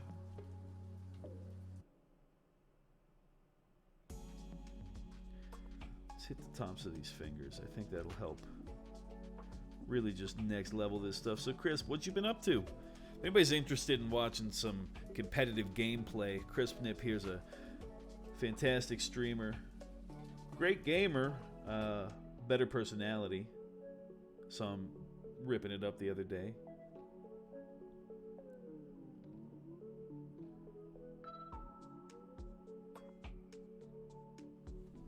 We have over here. Who's blowing up my phone? Nobody. CNN. News sites. And then what we're going to do is take this bluish tone we've been using, glaze it back, clean off that excess, check the tone on the thumb. That is a little too glazed back. Try again. Much better.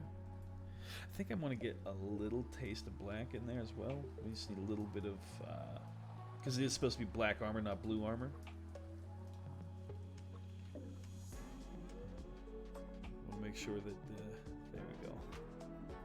There we are. Crisp says, same old man, just been lurking in here watching you as always. Throw you on a big screen while I do my morning routine. There you are. So if I stop typing, no, I'm still watching. All right, well, enjoy that routine. Here's where we take those highlights, and with just a little bit of a glaze, we're able to take them back down into a normal tone, get them to match up with the color. But what's left behind is like almost an impossibly smooth highlight. With a couple of passes, they really feather in nicely with the rest of the sculpt. You just have to apply that wash, that little glaze, across the whole surface of the area. And so we're going to do that as well up here. Let's had just a second to dry. And so what you get, because you have a wash of that mid-tone and the shadow, is it will dye, filter the highlight, take a little bit of that white out of it, and it'll dye it a little, but it will further darken the shadows, further saturate the mid, add more vibrancy to the highlight, and all that's a way of saying it's going to look good. Just don't be in a hurry. So while we wait on that to dry just a bit more, let's come over here, take a look at this elbow. Still got quite a bit of highlight on it. We're going to apply one more go of this. Everywhere over here. Not on the leather strap. Not the leather strap. It's another way to get coherency across the piece as well.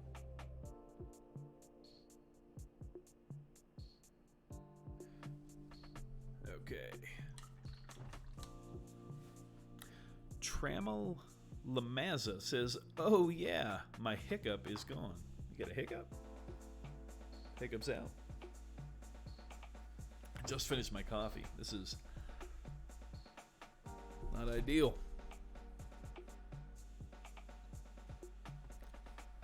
Let's see. Let's see what we can accomplish here with. Try to scoot in a little. Got this beautiful emblem on the shoulder here. It's about time to start addressing it. I've been avoiding the complex shape over here. I don't know.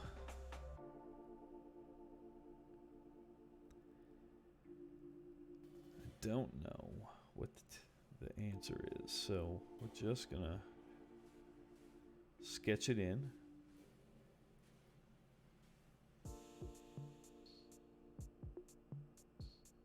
A little bit at a time.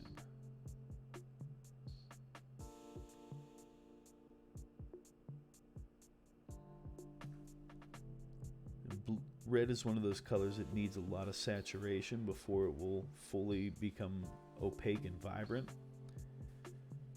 So this first coat isn't really going to do much. It's going to be quite muted. It's to be expected.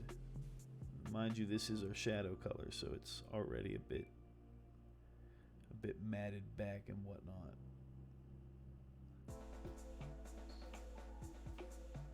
So I'm not going to do anything other than give it a second coat, and it's going to start to look as if I've in some ways highlighted it, but you can see I haven't got any more paint. We're just layering it in.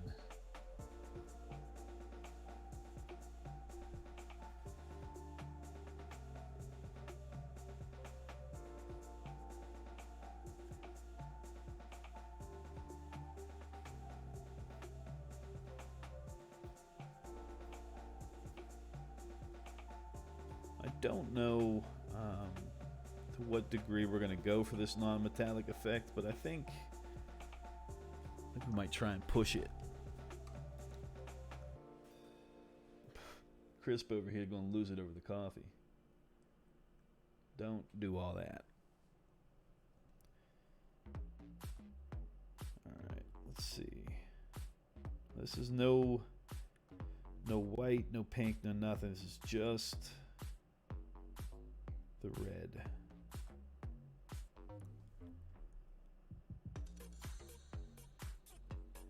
Maybe I should do the sword. Ooh. deal.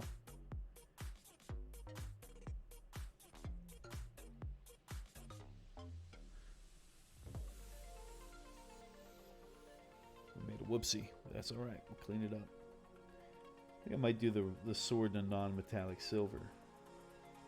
Maybe just do the wings in this same emblem red that I have everywhere on the model. I think that could look nice.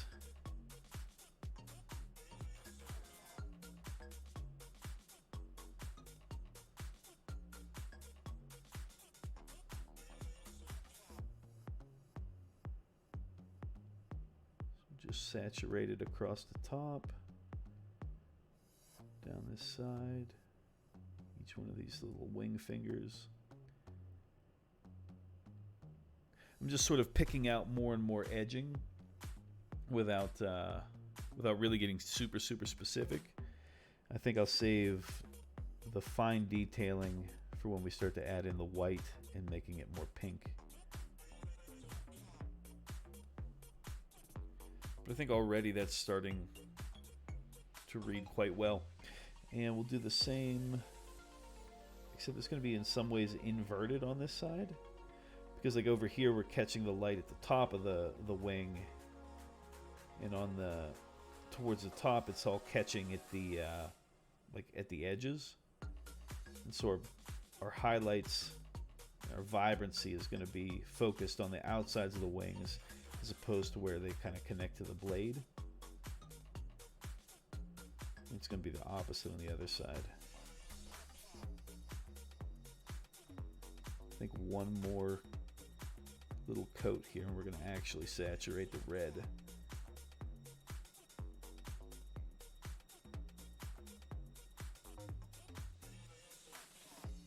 I'm going to start being specific with how I move my brush so that it deposits the most paint on where the highlights are.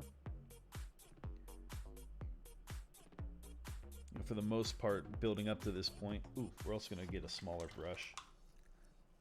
I always think it's funny that I use like too big a brush, but it's time to actually do some detail work. If anybody was interested where the line is, it's right here. This is where we start. In some ways this is a blend, in others it's a stippling gesture.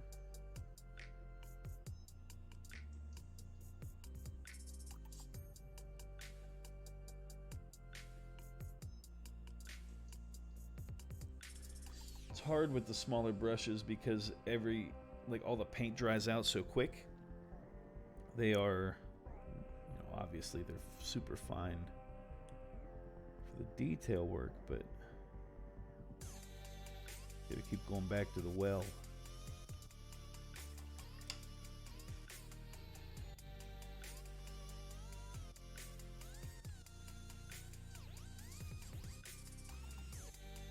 Get a little bit more here.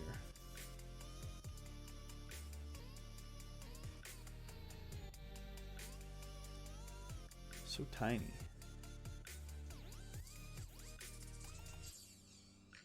This is just little tiny dots, because if I tried to just slap the paint down, it won't go. It'll I don't know what to say, it'll just paint over everything, and then what have we been doing, Alright, some more pink. Here we're going to start on the tops of these. Then we're going to change direction of the model, and we'll try to get it to set down on the points.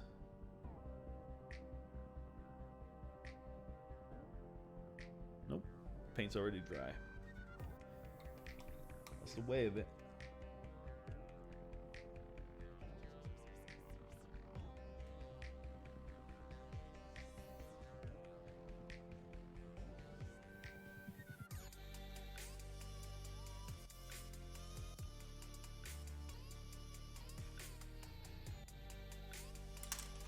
Made a boo-boo. Let's try to clean that up.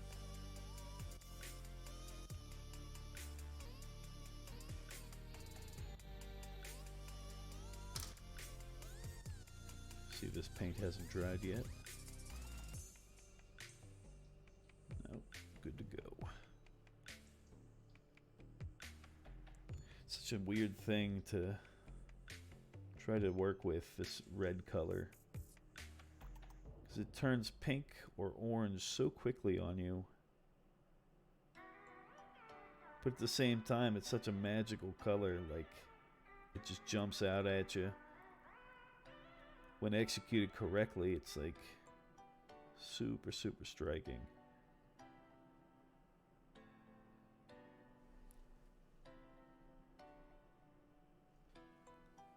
Try again here on the rear of this wing.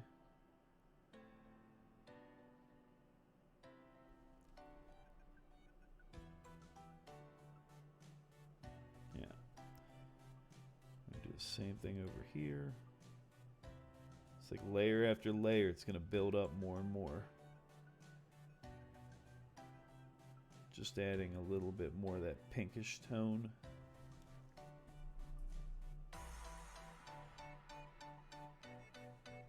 It's damn near white at this point on these tips.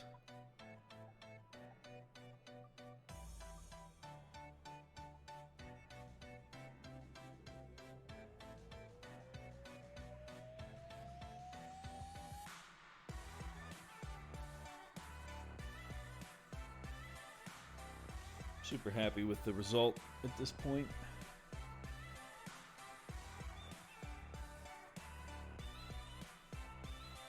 Once I get this done, we can come back through with our shadow, start to get the contrast to really read well.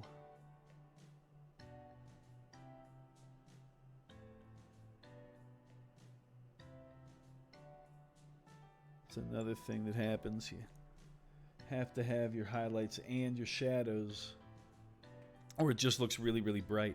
We got Mikey in the room. Mikey says, "Evening, Chris. What color do you highlight your reds with?" I just mix in some off-white. In this case, I'm using a Menoth white base. It's a very yellow, like parchment color. Something along the lines of like a Screaming Skull, maybe a little, like a touch darker than that.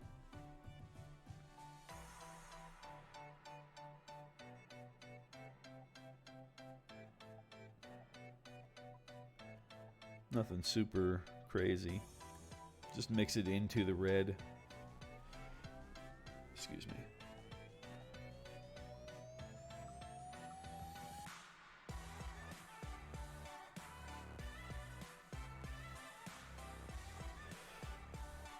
Just saturating in a little bit of that dark tone, little stipples, nothing crazy. And now we'll get our actual mid-tone present. And to do this, I'm actually going to go back to my bigger brush. We're going to glaze this back. So we're going to add a little bit of water. Not a ton. A little brush load, something. Let's check the dilution. That is way thin. Or I took too much off my brush, one of the two. Let's see again. It's pretty thin, but I think that's good. So now we're just going to start bringing this over the entire area. And what we're going to do is I'm going to keep doing this little by little everywhere until those pink highlights turn red.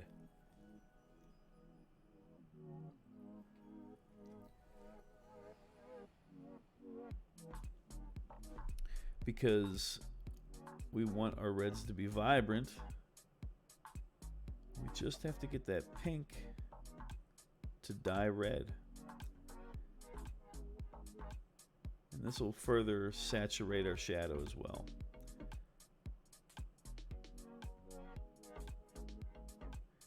We can take that same color, the same glaze over here, where we worked on our highlights on this other shoulder.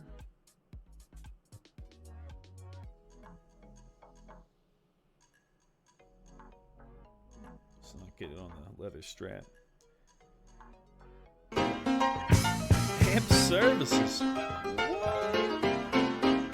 Pog champ. Well, Justin, how are you today? I was just going to explain that the reason for this is what it will do is it will turn that pink highlight actually red, and it will just continue to darken a bit that shadowed color we have in the rest of the shoulder. So as I come across the top as well.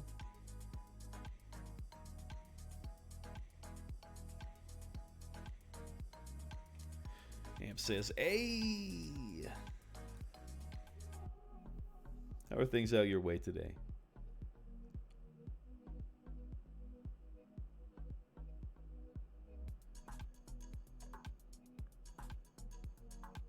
That was getting very excited, and there's just way too much paint. Come back here. Get out of it. Get out of it. Just get at you when the paint runs. Bumping into things.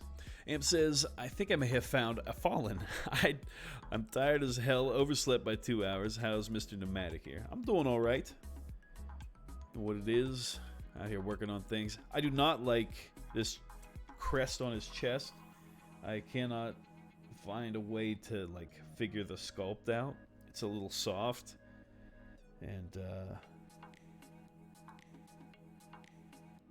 I've been working back and forth on it little by little, and it's tough.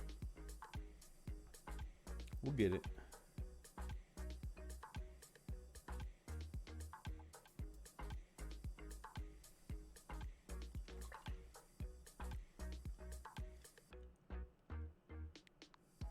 Some more of this glaze. Amp says, "That's fair. Their new sculpts have gotten more crisp." That's true. That said, I'm confident you'll smash this. We'll get to it. I started the little freehand beads down here. We can start to saturate them a wee bit with this glaze as well.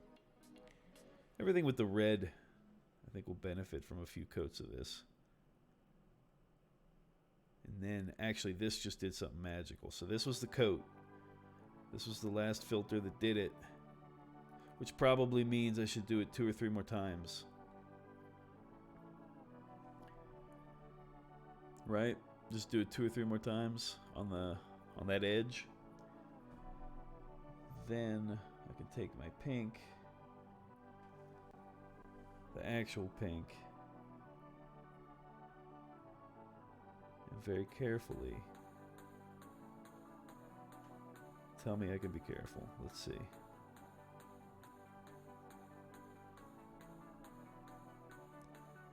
Set size 2 brush for edge highlighting. I have a bad time do that.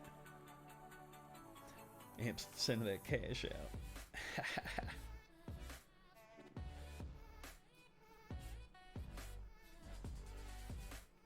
Just have a dry spot on the wet palette or something here.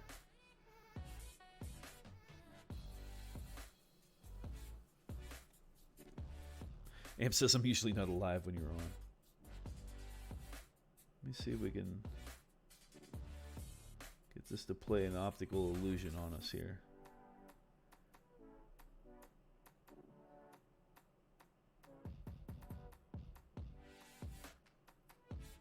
I'm not getting any paint. Hang on. Hang on. Everybody holding pattern. Get some. Golly. Remove one thing. You think, oh, this will be more convenient. I'll just put it right here.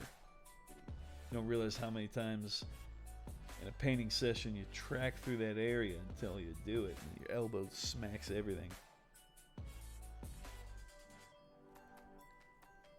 Got a fuzzy.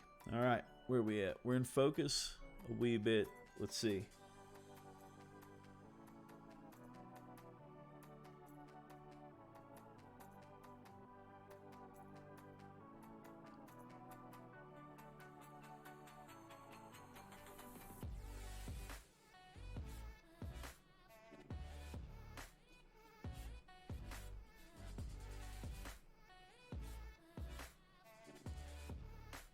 It's a true point, man. I usually operate in the shadows.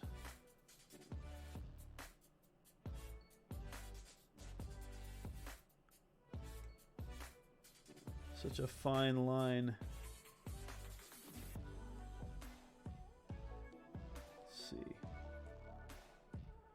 Let's see if we can get it to do it. I feel like a fool if I can't.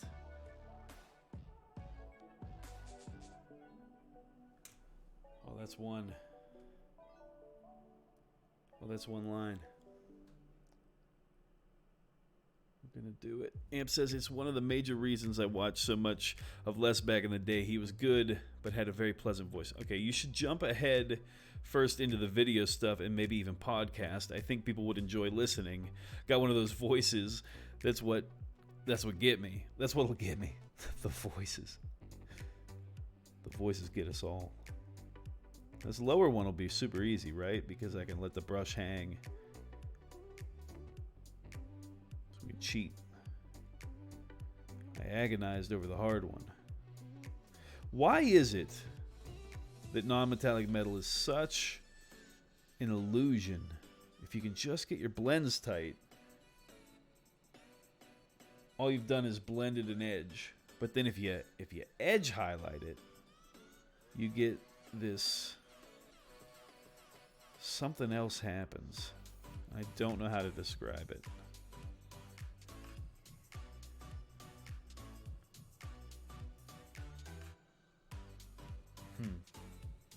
Let's try to take that highlight just a little bit further up the roll of the sculpt towards the middle.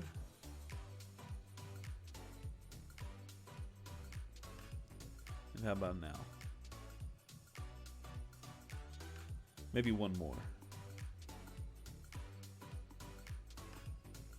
That's one of those colors just needs a little bit of the saturation, huh?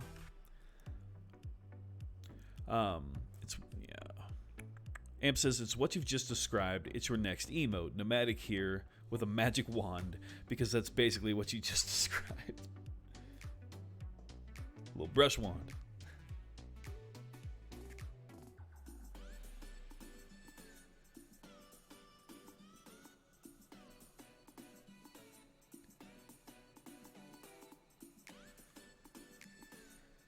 Red is just one of those colors.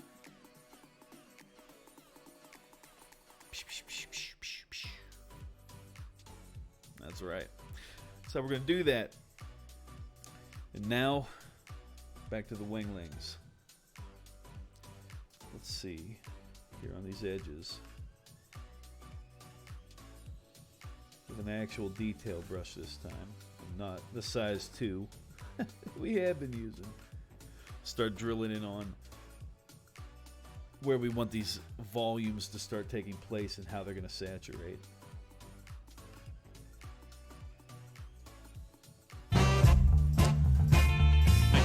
I do need to dial that back, huh? That's a little loud. My goodness. Oh man, hang on. I'm trying to find that. Amp services in regards to non-metallic metal, though. The technique is like voodoo. Looks like a mess and then bam!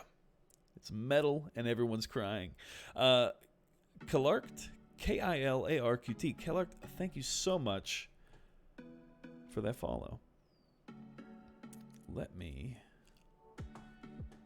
Can that be done through Streamlabs, or does that have to be done in OBS? Let's see. Alert boxes. Killer Cutie. Killer Cutie. That's funny.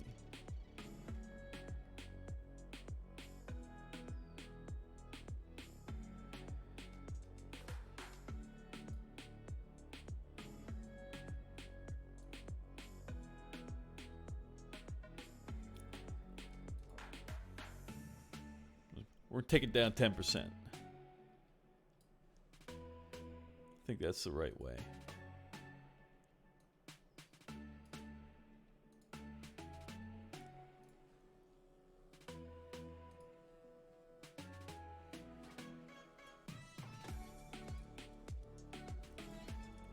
Or did I save any of those settings?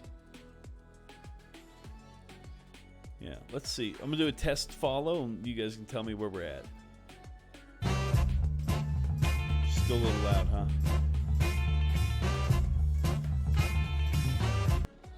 don't know.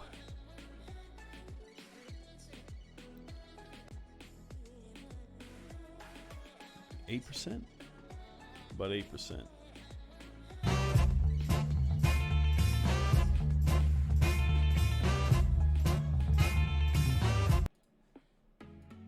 Alright, we'll see how this works.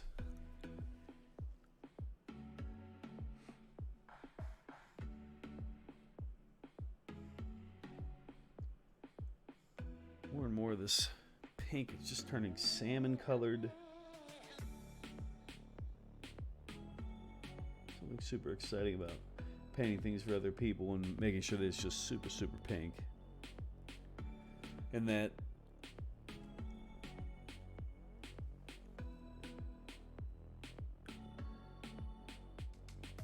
I don't know, pink's a fun color to work with.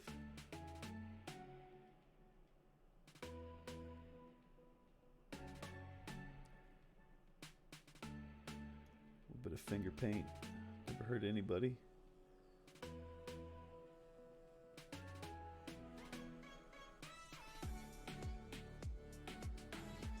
little bit more highlight in that area.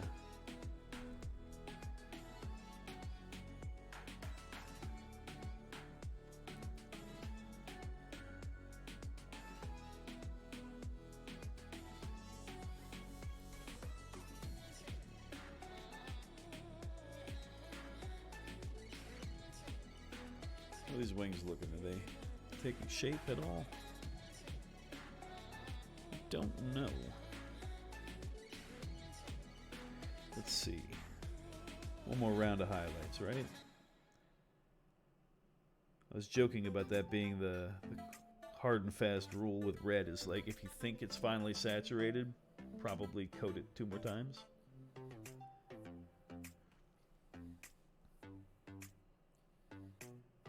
Try to get some mid-tone back in here, some actual red.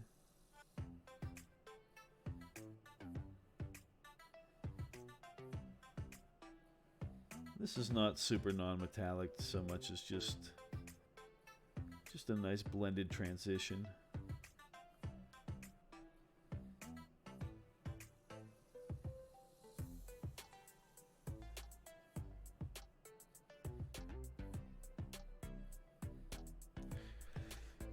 And then if I come through and we actually edge highlight the thing, maybe in that way we'll get an effect.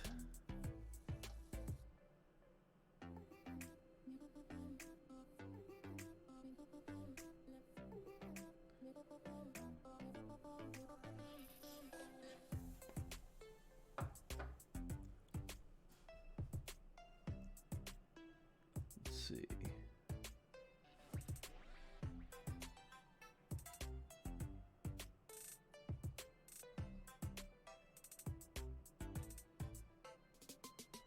Teeny tiny, teeny tiny little wings.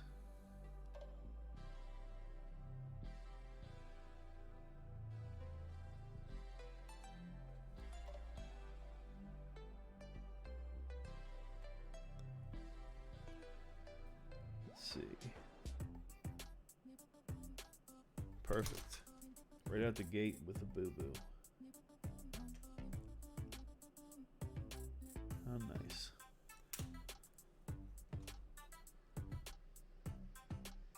Let's see. Can we successfully use the edge of our brush to do this? Perhaps. Let's find out. Make no promises.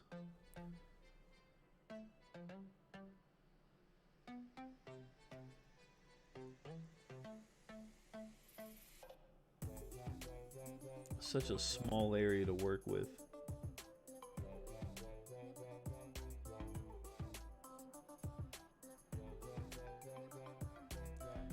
Let me see here if we can.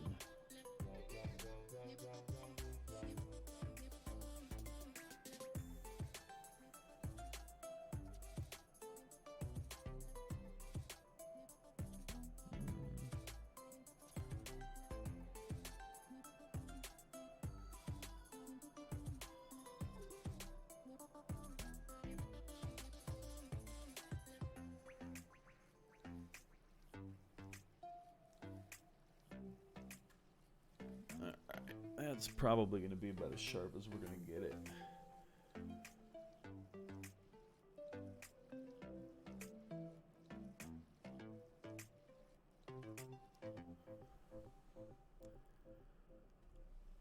And if I can hold the model still.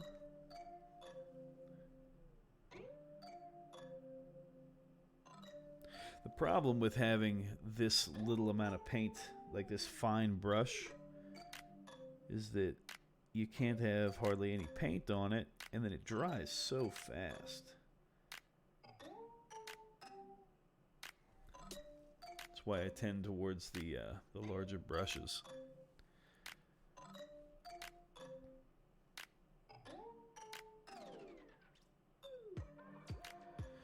Amp says, I gotta say, man, I'm super impressed with your painting. So smooth and so chill.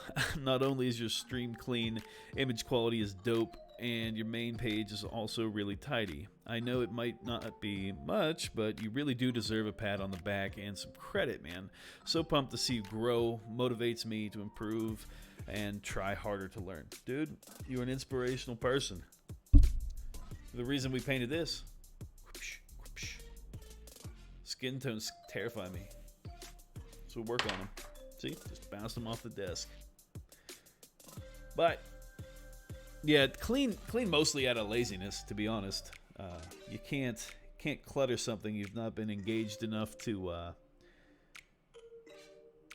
do anything like that with. We should talk more about some things I want to add and some things I want to get rid of, and like why I'm considering doing things. I don't always have the direction, but I am somewhat motivated. So let's see. Let's get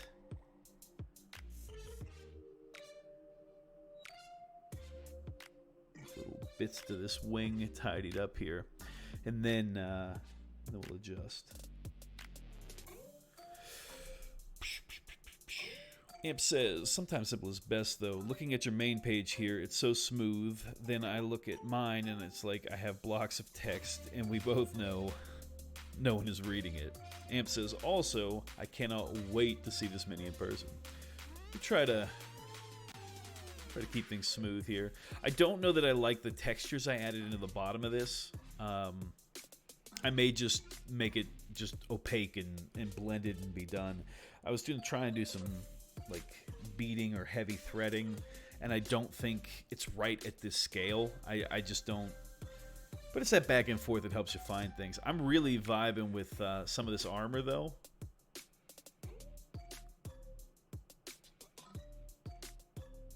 I just have to find this chest piece a little better and then deal with the skulls. I've got everything tightened up with the camera, so we're not going to be able to really move around the model too successfully, but for what we're working on right now, I think it's the only way.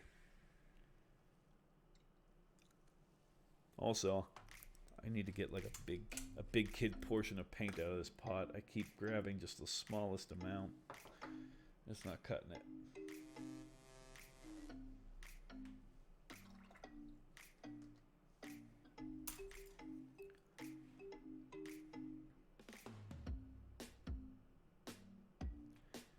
Okay, so here we are.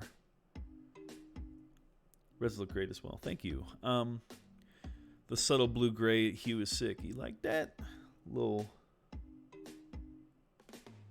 ancient Chinese secret right there.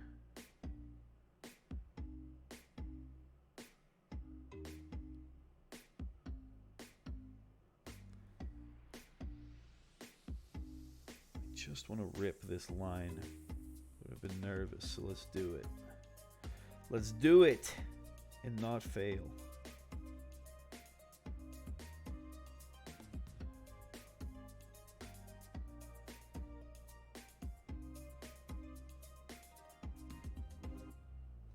Alright.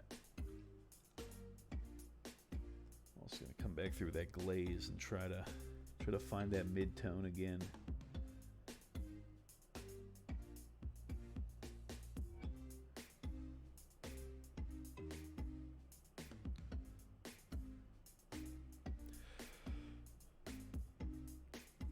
Amp says, in regards to the robe, try whatever you think is fun and will help you learn. Freehand can be beast, but you put in a bunch of work thus far. I wouldn't delete. I'm not going to get rid of the freehand.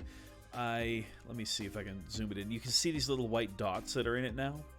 We're in such a tight focal length to see detail. So I was trying to get a threading look to it, and I don't know that I like it. I think I'm just going to do like each one of these shapes, I'm just going to do like a blend, like a highlight and a shadow, and we'll call it on that. I just don't think they read real well with what I'm actually accomplishing.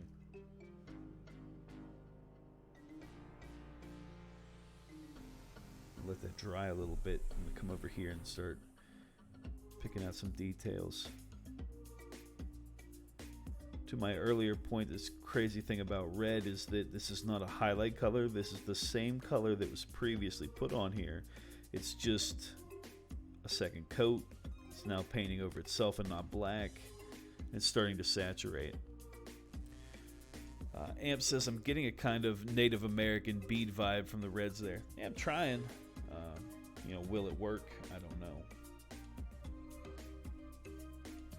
Now we're going to hit it with an actual highlight color.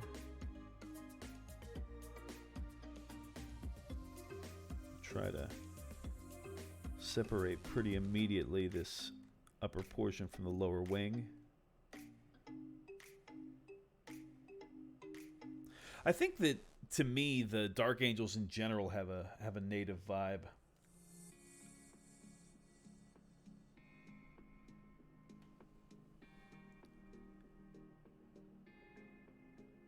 I don't know enough about their lore.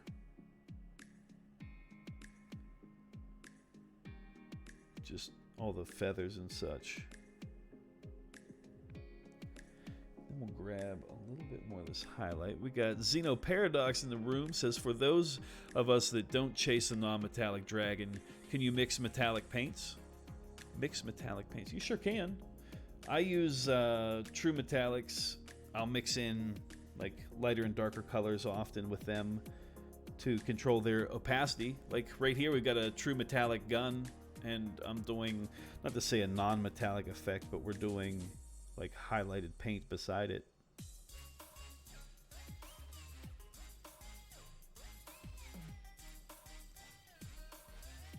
This is a weird one.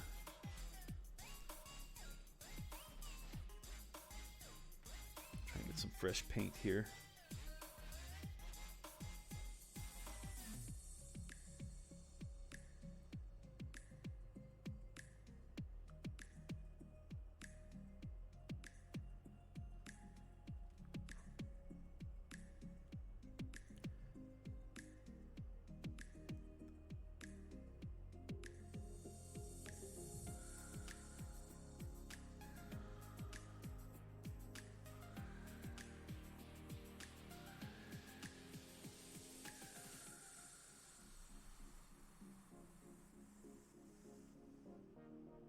Getting a little bit of water on the brush. Check dilution. Yeah, I think for this application we need a little bit more paint in the mix. Let's check again. Much better. Zeno says, cool, thanks. Yeah, I mixed, so this true metallic here is like flat paint up to opaque paint. Just build up different ways to accomplish that look.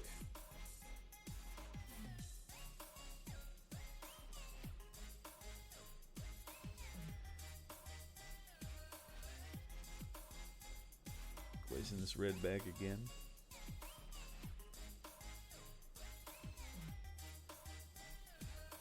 I also think I'm gonna isolate this sword as well. What kind of true metallic are you working with, Zeno?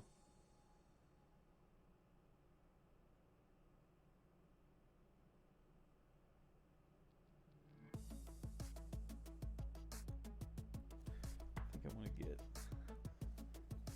to change this up a second.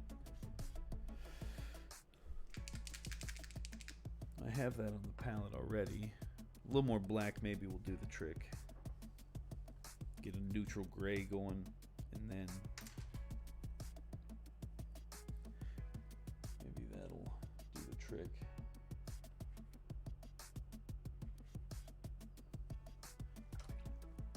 Correction. I put so much black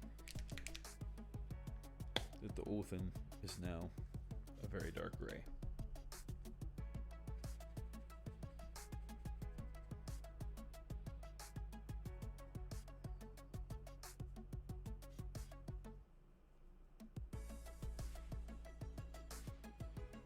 Better.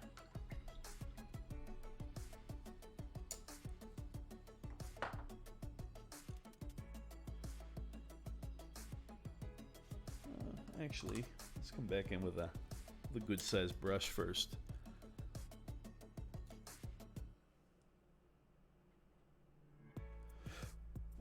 Zeno says most of what I have are silver and golds. Well, hang tight a second, and we're gonna start on some true metallic silver on the trim around the shoulder pad. We'll get into that directly. Here I'm just laying down not a very bright or super white gray. It's very dark, to be honest. But this is going to be our highlighted side, so we'll hit it with that. And on the other side, we're going to get quite a bit more of this black. And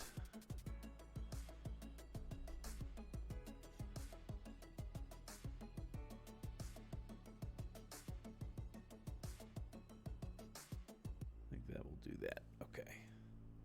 Just helps me see what the colors are going to be. Now, here for just a second. Let's see. We got our model in focus. Let's widen this out. So, quite a bit more into view. Now, to get into, well, let's make sure we have time.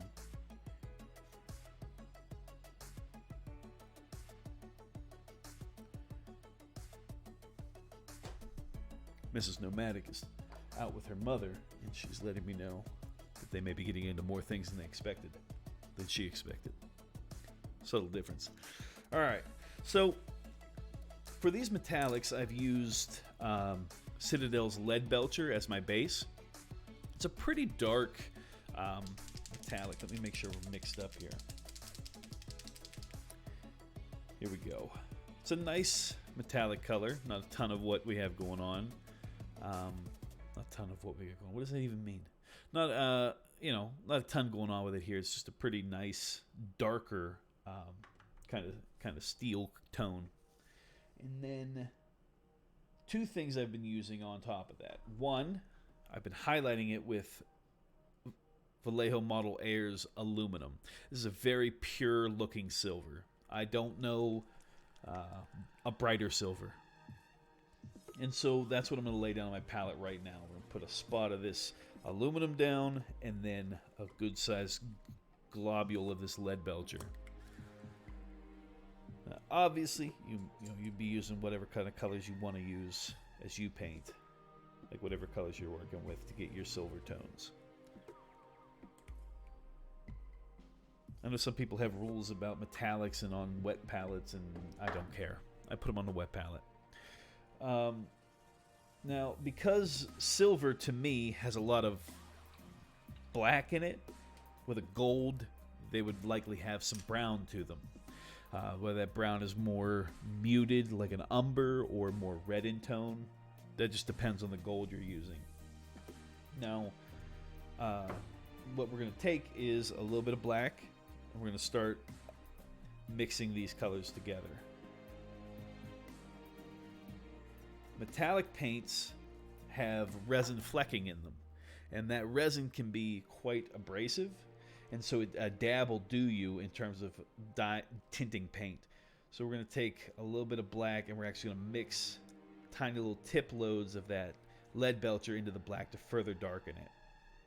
And then eventually we'll start adding in little bits of the aluminum as we go to edge highlight and so forth. Wicked Jexter rolling in. Sup peeps, says, yo, you're on. What up, what up? Hey Jex, how are you doing? So I'm going to take this darker, almost black mixture that I have, and I'm going to start with this shoulder pad in that way. We're going to pick out these little details. Look at this. Look at this brush tip. It's all jacked.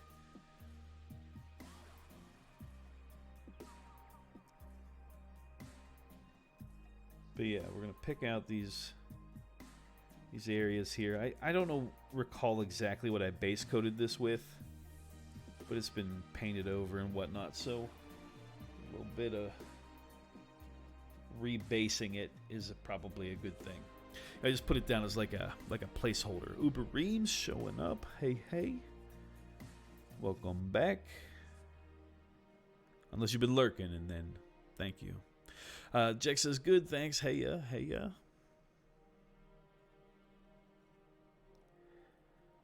So again, this is just that lead belcher with a little bit of black into it.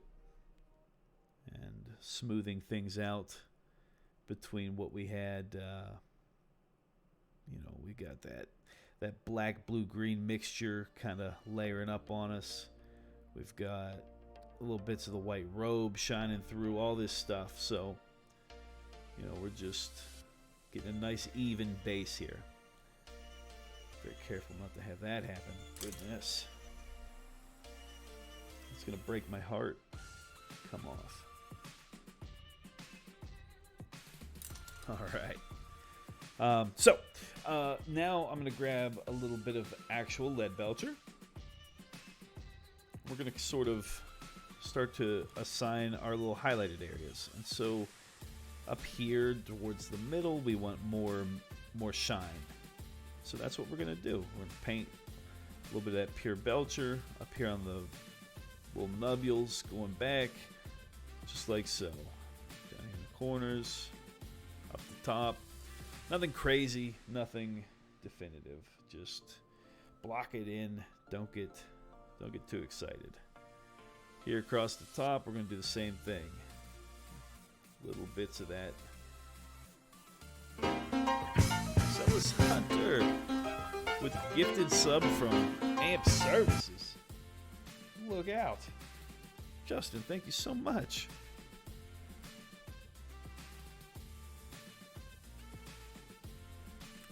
And another to Electo Funk.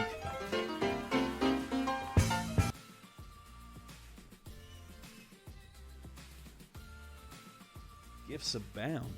Thank you, sir. Wicked Jex. Jex saw something so beautiful. His nose spit out a rainbow. I like to use my fight emote when I roll into Jex's stream and make my little fighter face his little nose guy. Few things make me so happy. So yeah, we're just crudely placing these in here. And it doesn't need to be, like I said, anything specific. And now we can start grabbing like some of the, we're just going to mix in a little bit of this pure aluminum. And you can vibe out like how much you like, what you don't like about it. But now here we're going to be very, very, very specific about where this color goes. This again is not pure aluminum, it is mixed in with the lead belcher, but effectively all we're doing is adding more of that silver resin fleck.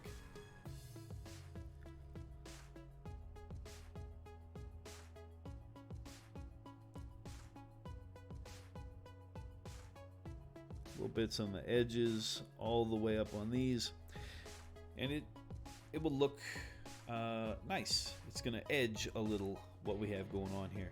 I'm going to do the same thing we did with that very vibrant pink on the non-metallic red. We're just going to hit this shine along the lower edge as well. Treating it in the same way as that non-metallic effect, just with the true metallics. And what you're kind of doing is controlling in a greater way what the where those shines are allowed to be, how they're allowed to be placed. And I think that's the biggest difference between the true metallic and non-metallic kind of mastery. They're both in need of being painted in the same way. It's just a matter of, do you have an understanding of the volumes and shadows to take the time to do so?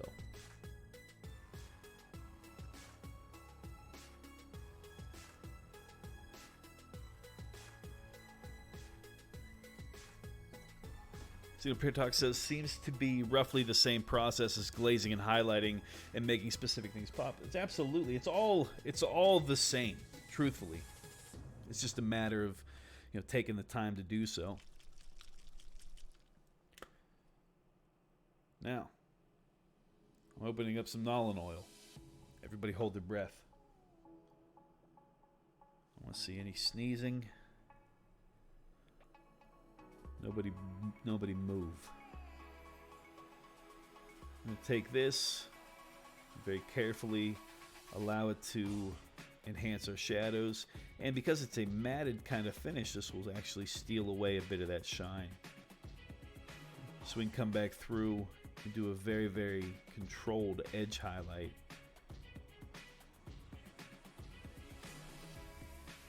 And further take control of where our resin's allowed to settle and give us that effect.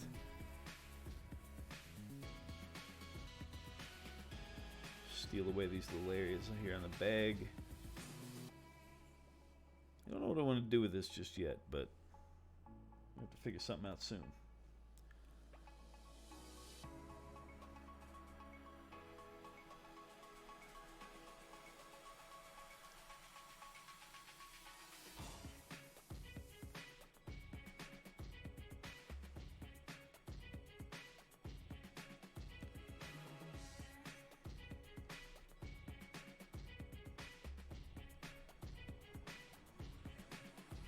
Highlights here on the bird.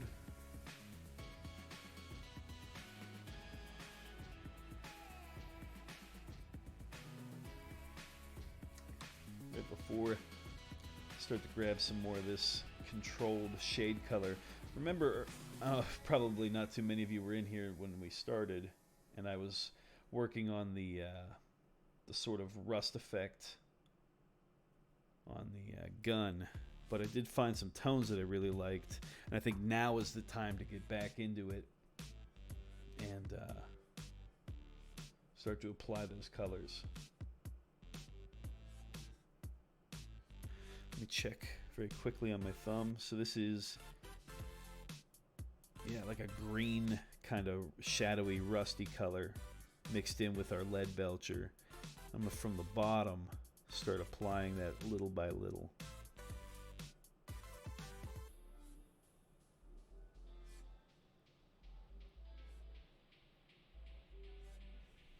And then a little bit more lead belcher as I work my way up. Perhaps in this way the paint or the gun has gotten a little bit more shiny as we work our way in. But again, I don't think that for me the Fallen Angels would have the shiniest of gear. Not that they don't maintain it, just maybe a well-maintained older weapon, so to speak. But just like earlier, as I went through and I made this sort of dynamic undercoat, Nicky Cole's coming in with a monstrous party of 51. Well then. Welcome in, everybody. I hope you are well. What is this emote? Hi. We're working on a Fallen Angel. I don't know if he's super heretical, but it's pretty sweet.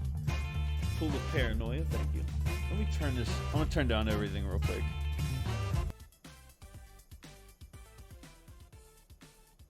All right, turning it down, turning it down, turning it down. Okay. I don't know if the music's gonna be very loud for a moment, but if anybody else wants to follow, I will not blow out your eardrums.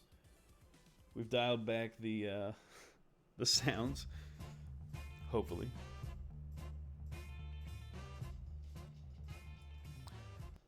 Nicky Riot. There it is. Go loud. Never forgive, never forget. Is it still super loud? Shouldn't be.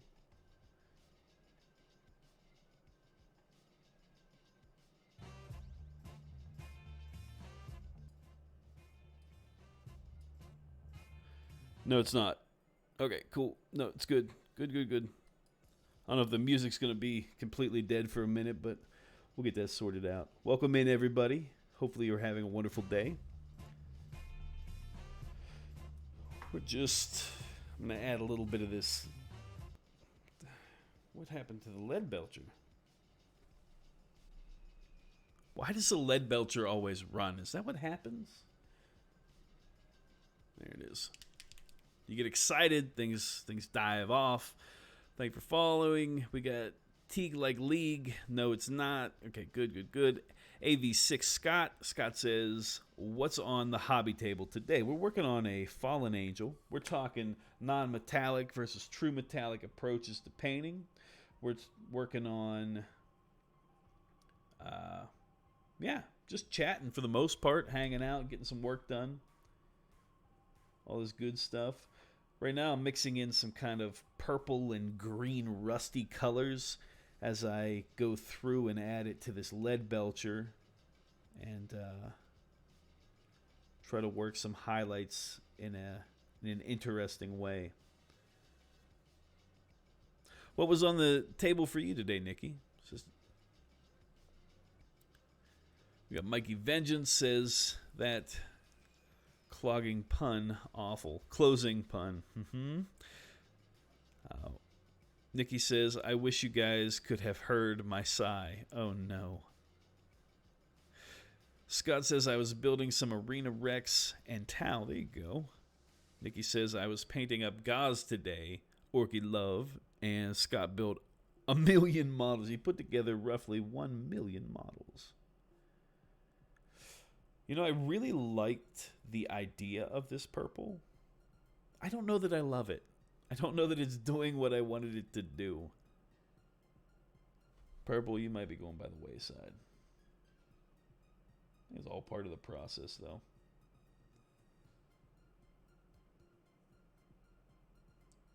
But this green, though. I'll tell you something about this green.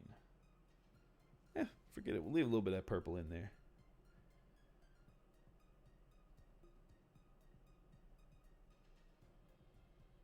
Green is pretty sweet.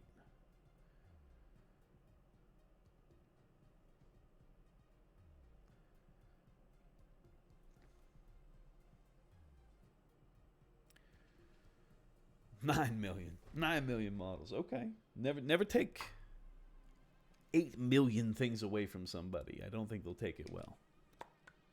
We got the Dread Loader coming in with that wave. Good afternoon. Good afternoon. Does anybody else put their true metallics on their wet palette? I was getting flamed earlier for doing it, but I refuse to change. Set in my ways.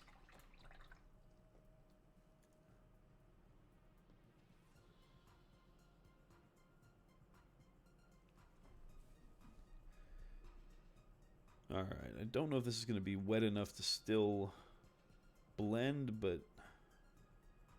we will see.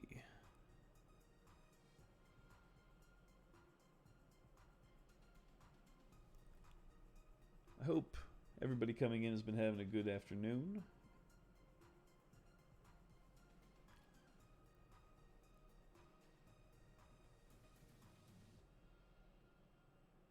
You see how vibrant that gets when you just put down just an undiluted true metallic down? These can get pretty weird pretty quick.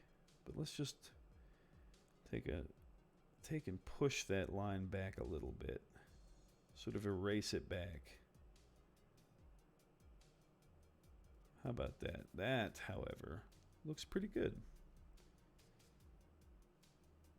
We'll do it again.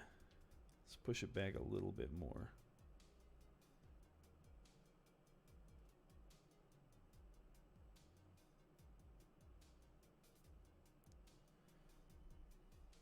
That's not bad at all, I don't think.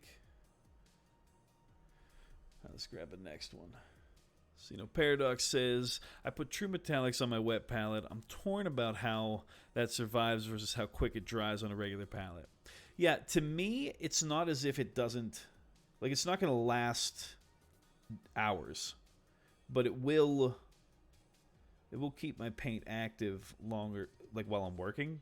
I think the idea that the wet palette should be used to keep paint alive and functional for days and days and days and days, it's not going to be, especially not for a true metallic color. However, it is useful. You know, some paints are going to last overnight, no big deal there. But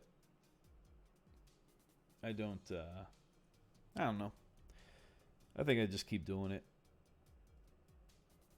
Try to, again, add more of this highlight down here around the edges, even if it is on the bottom. We'll kind of steal it away in the center.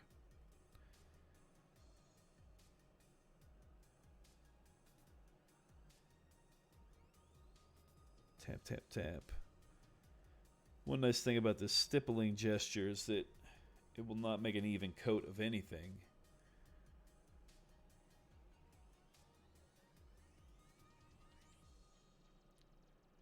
Kind of controlling where, again, that nice happy shine occurs.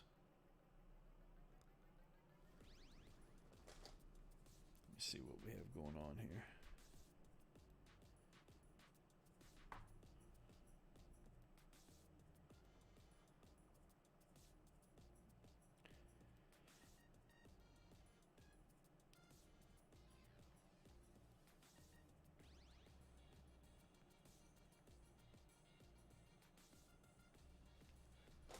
Let's rinse this brush a bit. Try to, again, establish some of these fun colors. I think unlike the further back area we were working on, I want to keep things a little more clean as I work my way forward.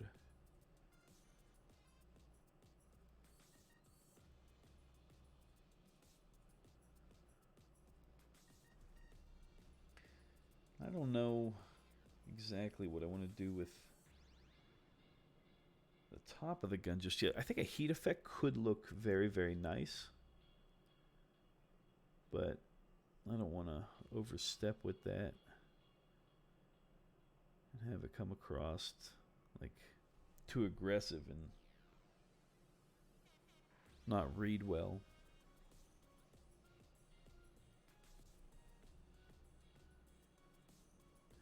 Let's get a little bit more of this darker tone and start to get some separation going.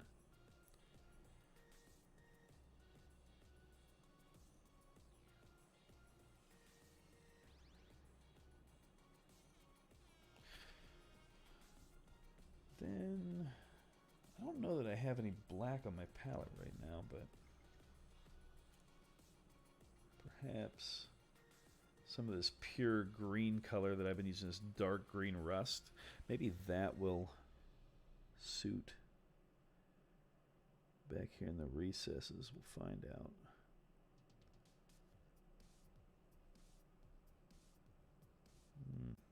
First off, no. Also, very sloppy.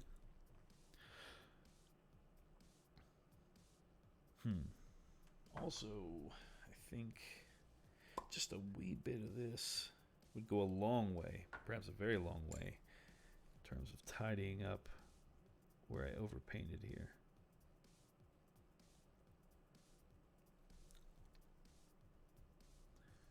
Let's clean that up.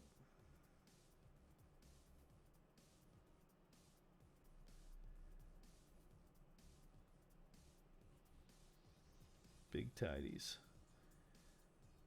There it is. All right, let me, now that we're not so worried about anything else here, let me see if we got some music back up. Just a wee bit.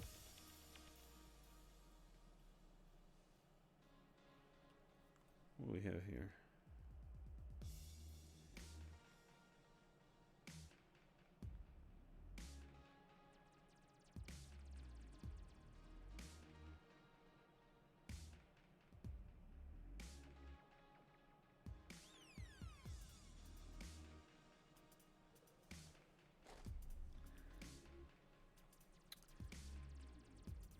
Yeah, I'm just losing a fight with this thing, I'll tell you that. Let me get some black paint out real quick. I'm going to glaze it back a little bit. Just for some added flow. Yeah, no. And then let's clean up this little bit of action on the barrels. Start to separate a little bit of these detail areas. Definitely not enough paint. I'm like one of those painters that really likes to use bigger brushes, and the idea that I don't have enough paint is kind of driving me nuts. There we go.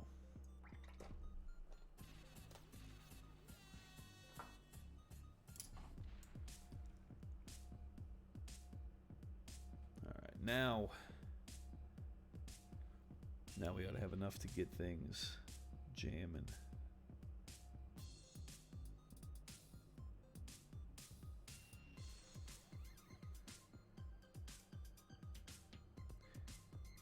This gun, I've got so many different details going right now that kind of want to come through in dark line and start to get everything separated, and then I'll come through and continue to detail, because like sometimes you're just too far out of focus, if that makes sense.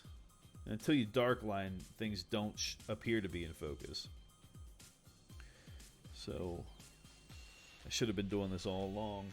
Now is maybe the time. Like the second best time to do something is like in the moment, huh?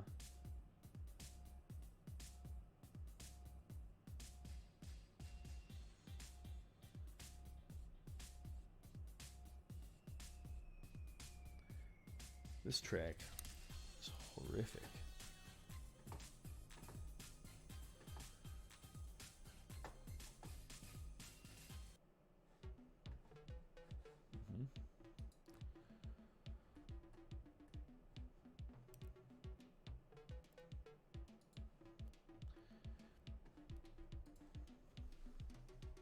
Okay. The whole world is happening around me right now.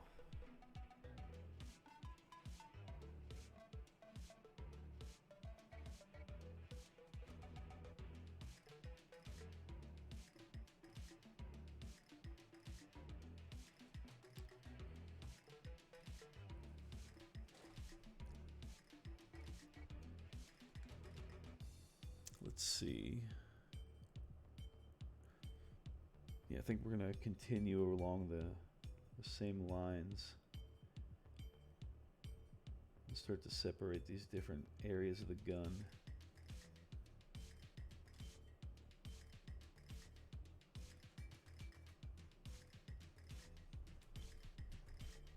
As well as, ooh, that's a lot.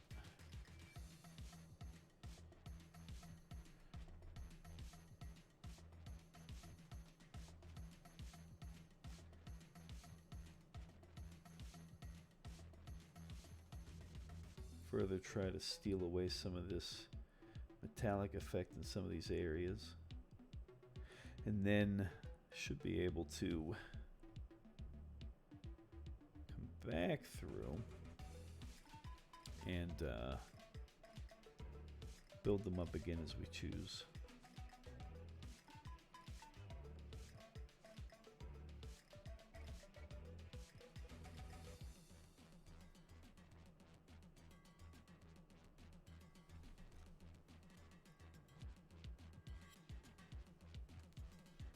Now that these are darkened, we're just gonna edge these out. Is anybody working on anything fun today they'd like to share up? I love having a look at good art. It's inspiring. You get good ideas.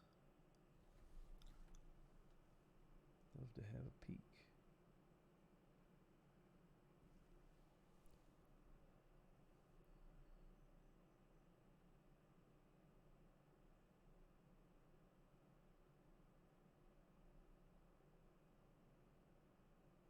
Just fixing these edges. Little by little. Let's see here.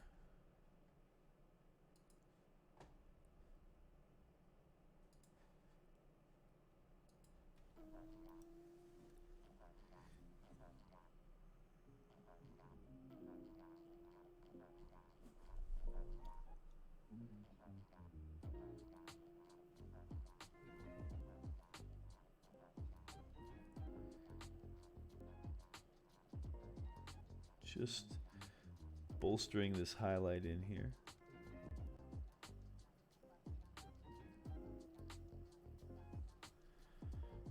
PFK Painting. Hello, everybody. How are we doing today? I'm doing all right. Hopefully you're doing well, PFK. Grab that darker tone.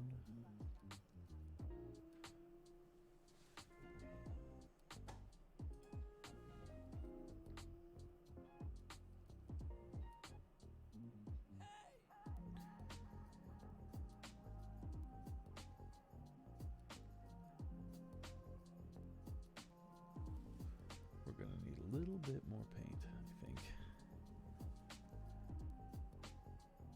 Hopefully everybody's had a pretty good weekend.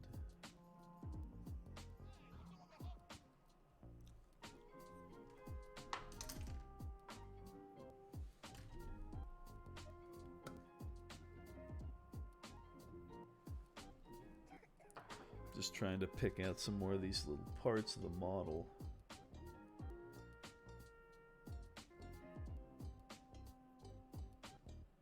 These are just going to be ropes. PFK says I'm doing good. Had to take a break from my studies. It's a good spot to take a break, for sure.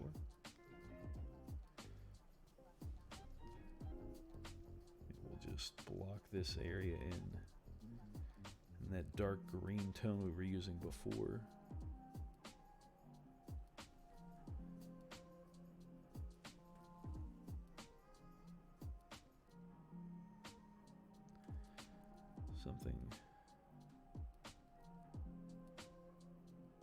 Something to change the tone a wee bit. And then, I don't know, maybe we'll bring a little bit of that metallic towards the top.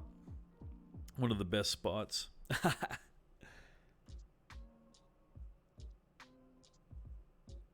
Just bring in a little bit of that in. Again, that's just that lead belcher mix we're using previously on the gun. And then maybe we'll just go a little more pure lead belcher towards the top. Just let the paints go where they're going to go. Add a little spot of pure aluminum here.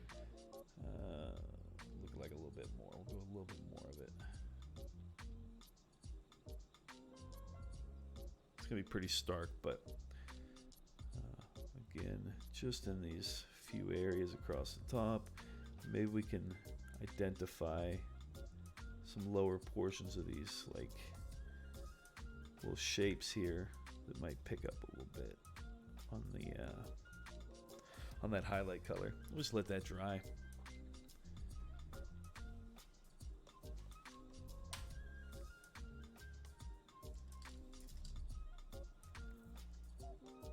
I don't know what I'd like to see done with this larger sword back here, but perhaps if I sketch the shape of it, it'll come to me. We'll figure that out from there.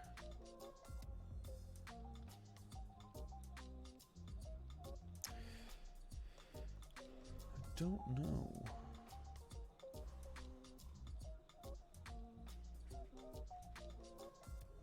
Palette's a little wet, or a little dry. So things are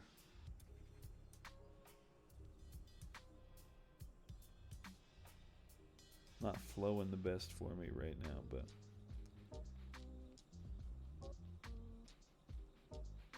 that's better.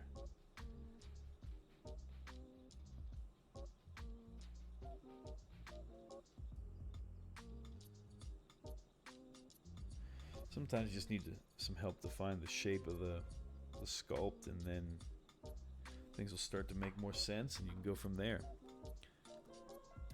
Just gonna grab a little bit more of this paint.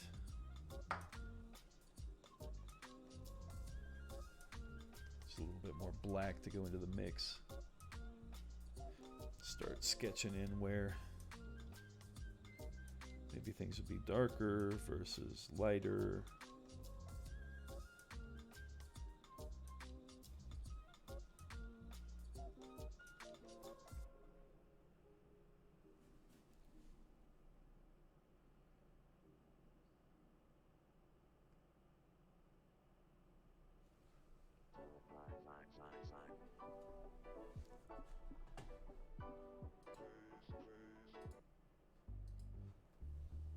Amp Services, excuse me. Amp Service says, Nomadic, Amanda hath arrived, mate. Hangout time is about to commence. Thanks for keeping me company this afternoon. Super glad I was able to catch a stream for once. Keep on rocking out. You do the same, and we'll catch up with you very shortly, I imagine.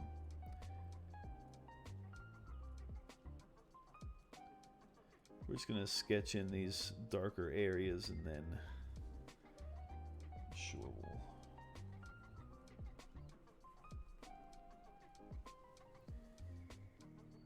need to find a reason to wrap up here shortly, as I've got a bit of some housework to do for the day, but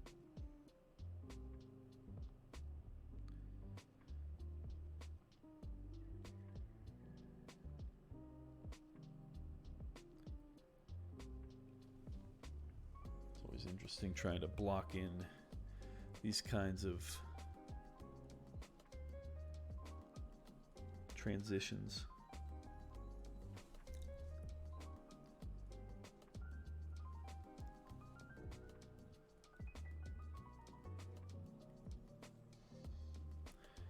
PFK says, I know I've seen this Nomadic, but could you give me some advice on the feathers? Not really pleased. Should I go for more saturated colors and then skip the white? Let's have a look.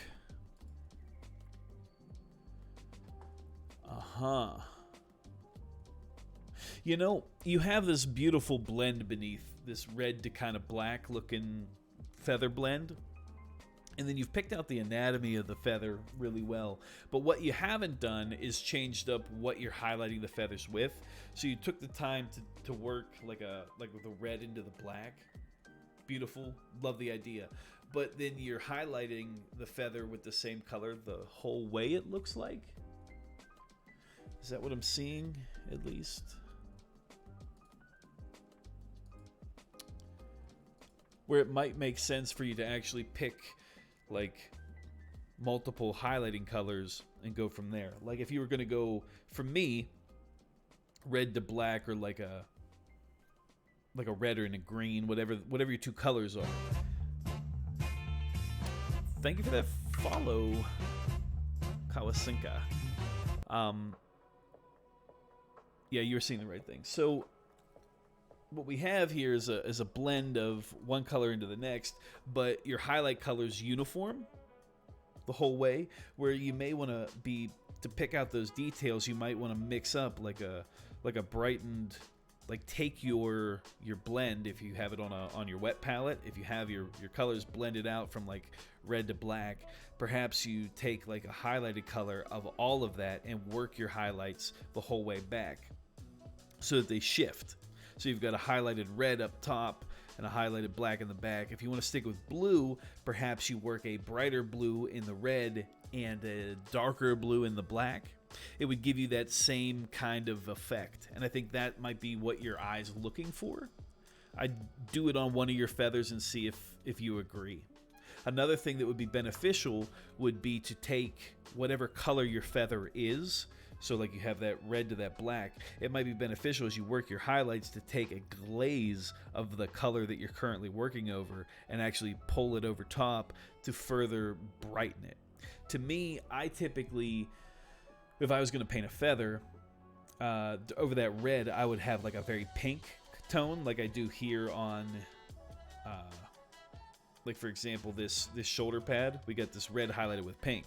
I'll take that color and then I'll just work, like get some, like glaze that red back and then start glazing over top of the pink to saturate it. And so that kind of like blends it together. And sometimes like I'll lose the pink highlight I just made and it's just going to be like a very bright red mark. I'm like, that's fine. Then I can come back and like put the pink back down. But whatever your color you're working with, you may want to like glaze it into the previous coat to bolden it up. But I like that you broke down the anatomy of the feather too. Like you hit all those little little details, and you what's the term? You hit that center spine. I don't know what it's called. I'm not a bird scientist.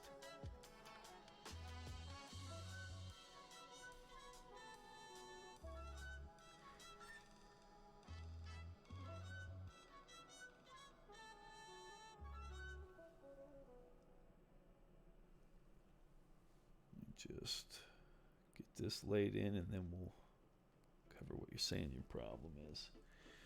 PFK says, the problem I have with the feathers as well is that I've painted it like a solid object, whilst it should be soft, but strangely it works with the edge highlights. Yeah, feathers are weird like that, huh? Yeah, that's just how I would do feathers. But yeah, just paint one up and see how it goes.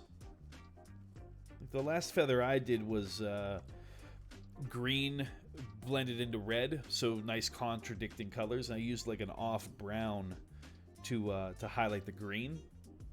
But then, so like I had the green highlights on the green side, and I had like reddish highlights on the red.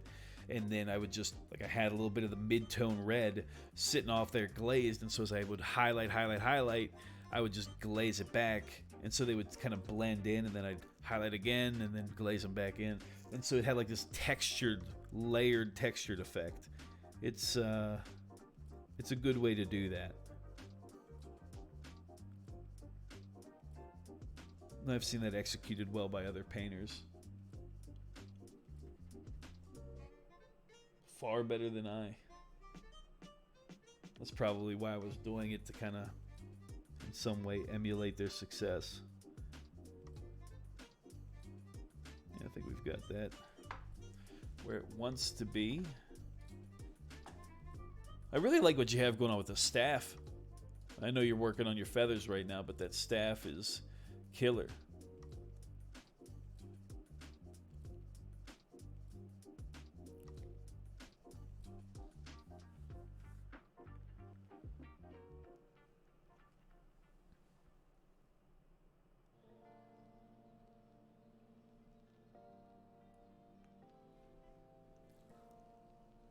I don't think I'm going to get this to take shape the way I want it to, and that's all right. PFK says, thanks. The green in the gold works really well with the jade. Yeah, it's a very, very, very cool effect.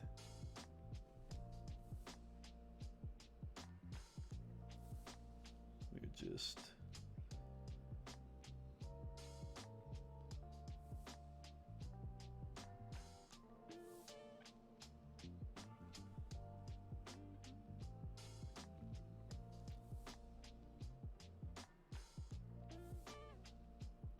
PFK says, weird way to paint gold though, barely any yellow. These white robes don't have any white in them. It's all gray. It's funny how that works.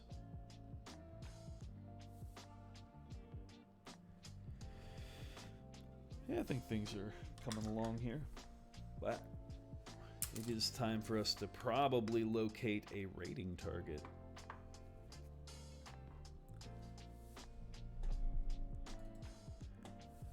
Have a peek.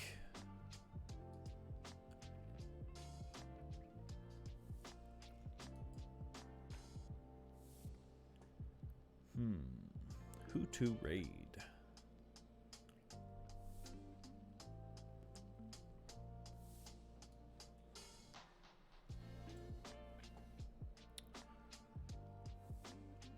Do we want to continue on to another painting stream? You want to watch somebody play some sweet games? What do we think?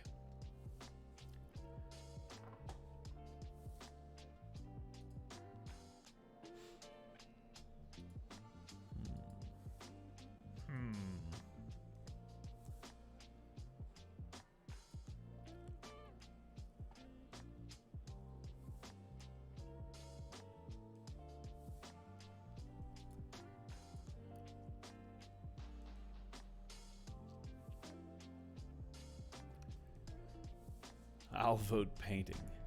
Is anybody opposed to an adult stream like we got a really good painter on that is a little bit more on the he's one for cussing. Yeah. We'll go. If you're not opposed to it, we're gonna go raid the Pigeon Squirter. He's a phenomenal artist. Cusses like a drunk sailor, but a great artist. Oh.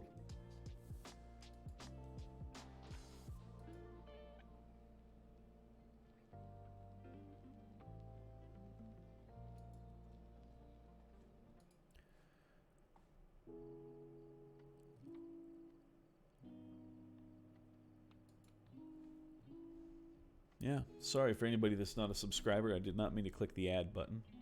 That's on me. But it is what it is.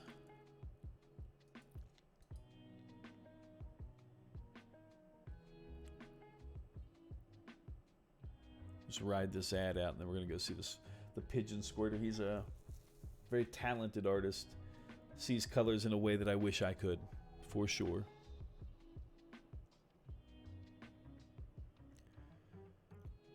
4, 3, 2, 1. I'm so sorry I clicked the wrong button. But yes, we've got the raid underway for the Pigeon Squirter. Let's get this boat in the water.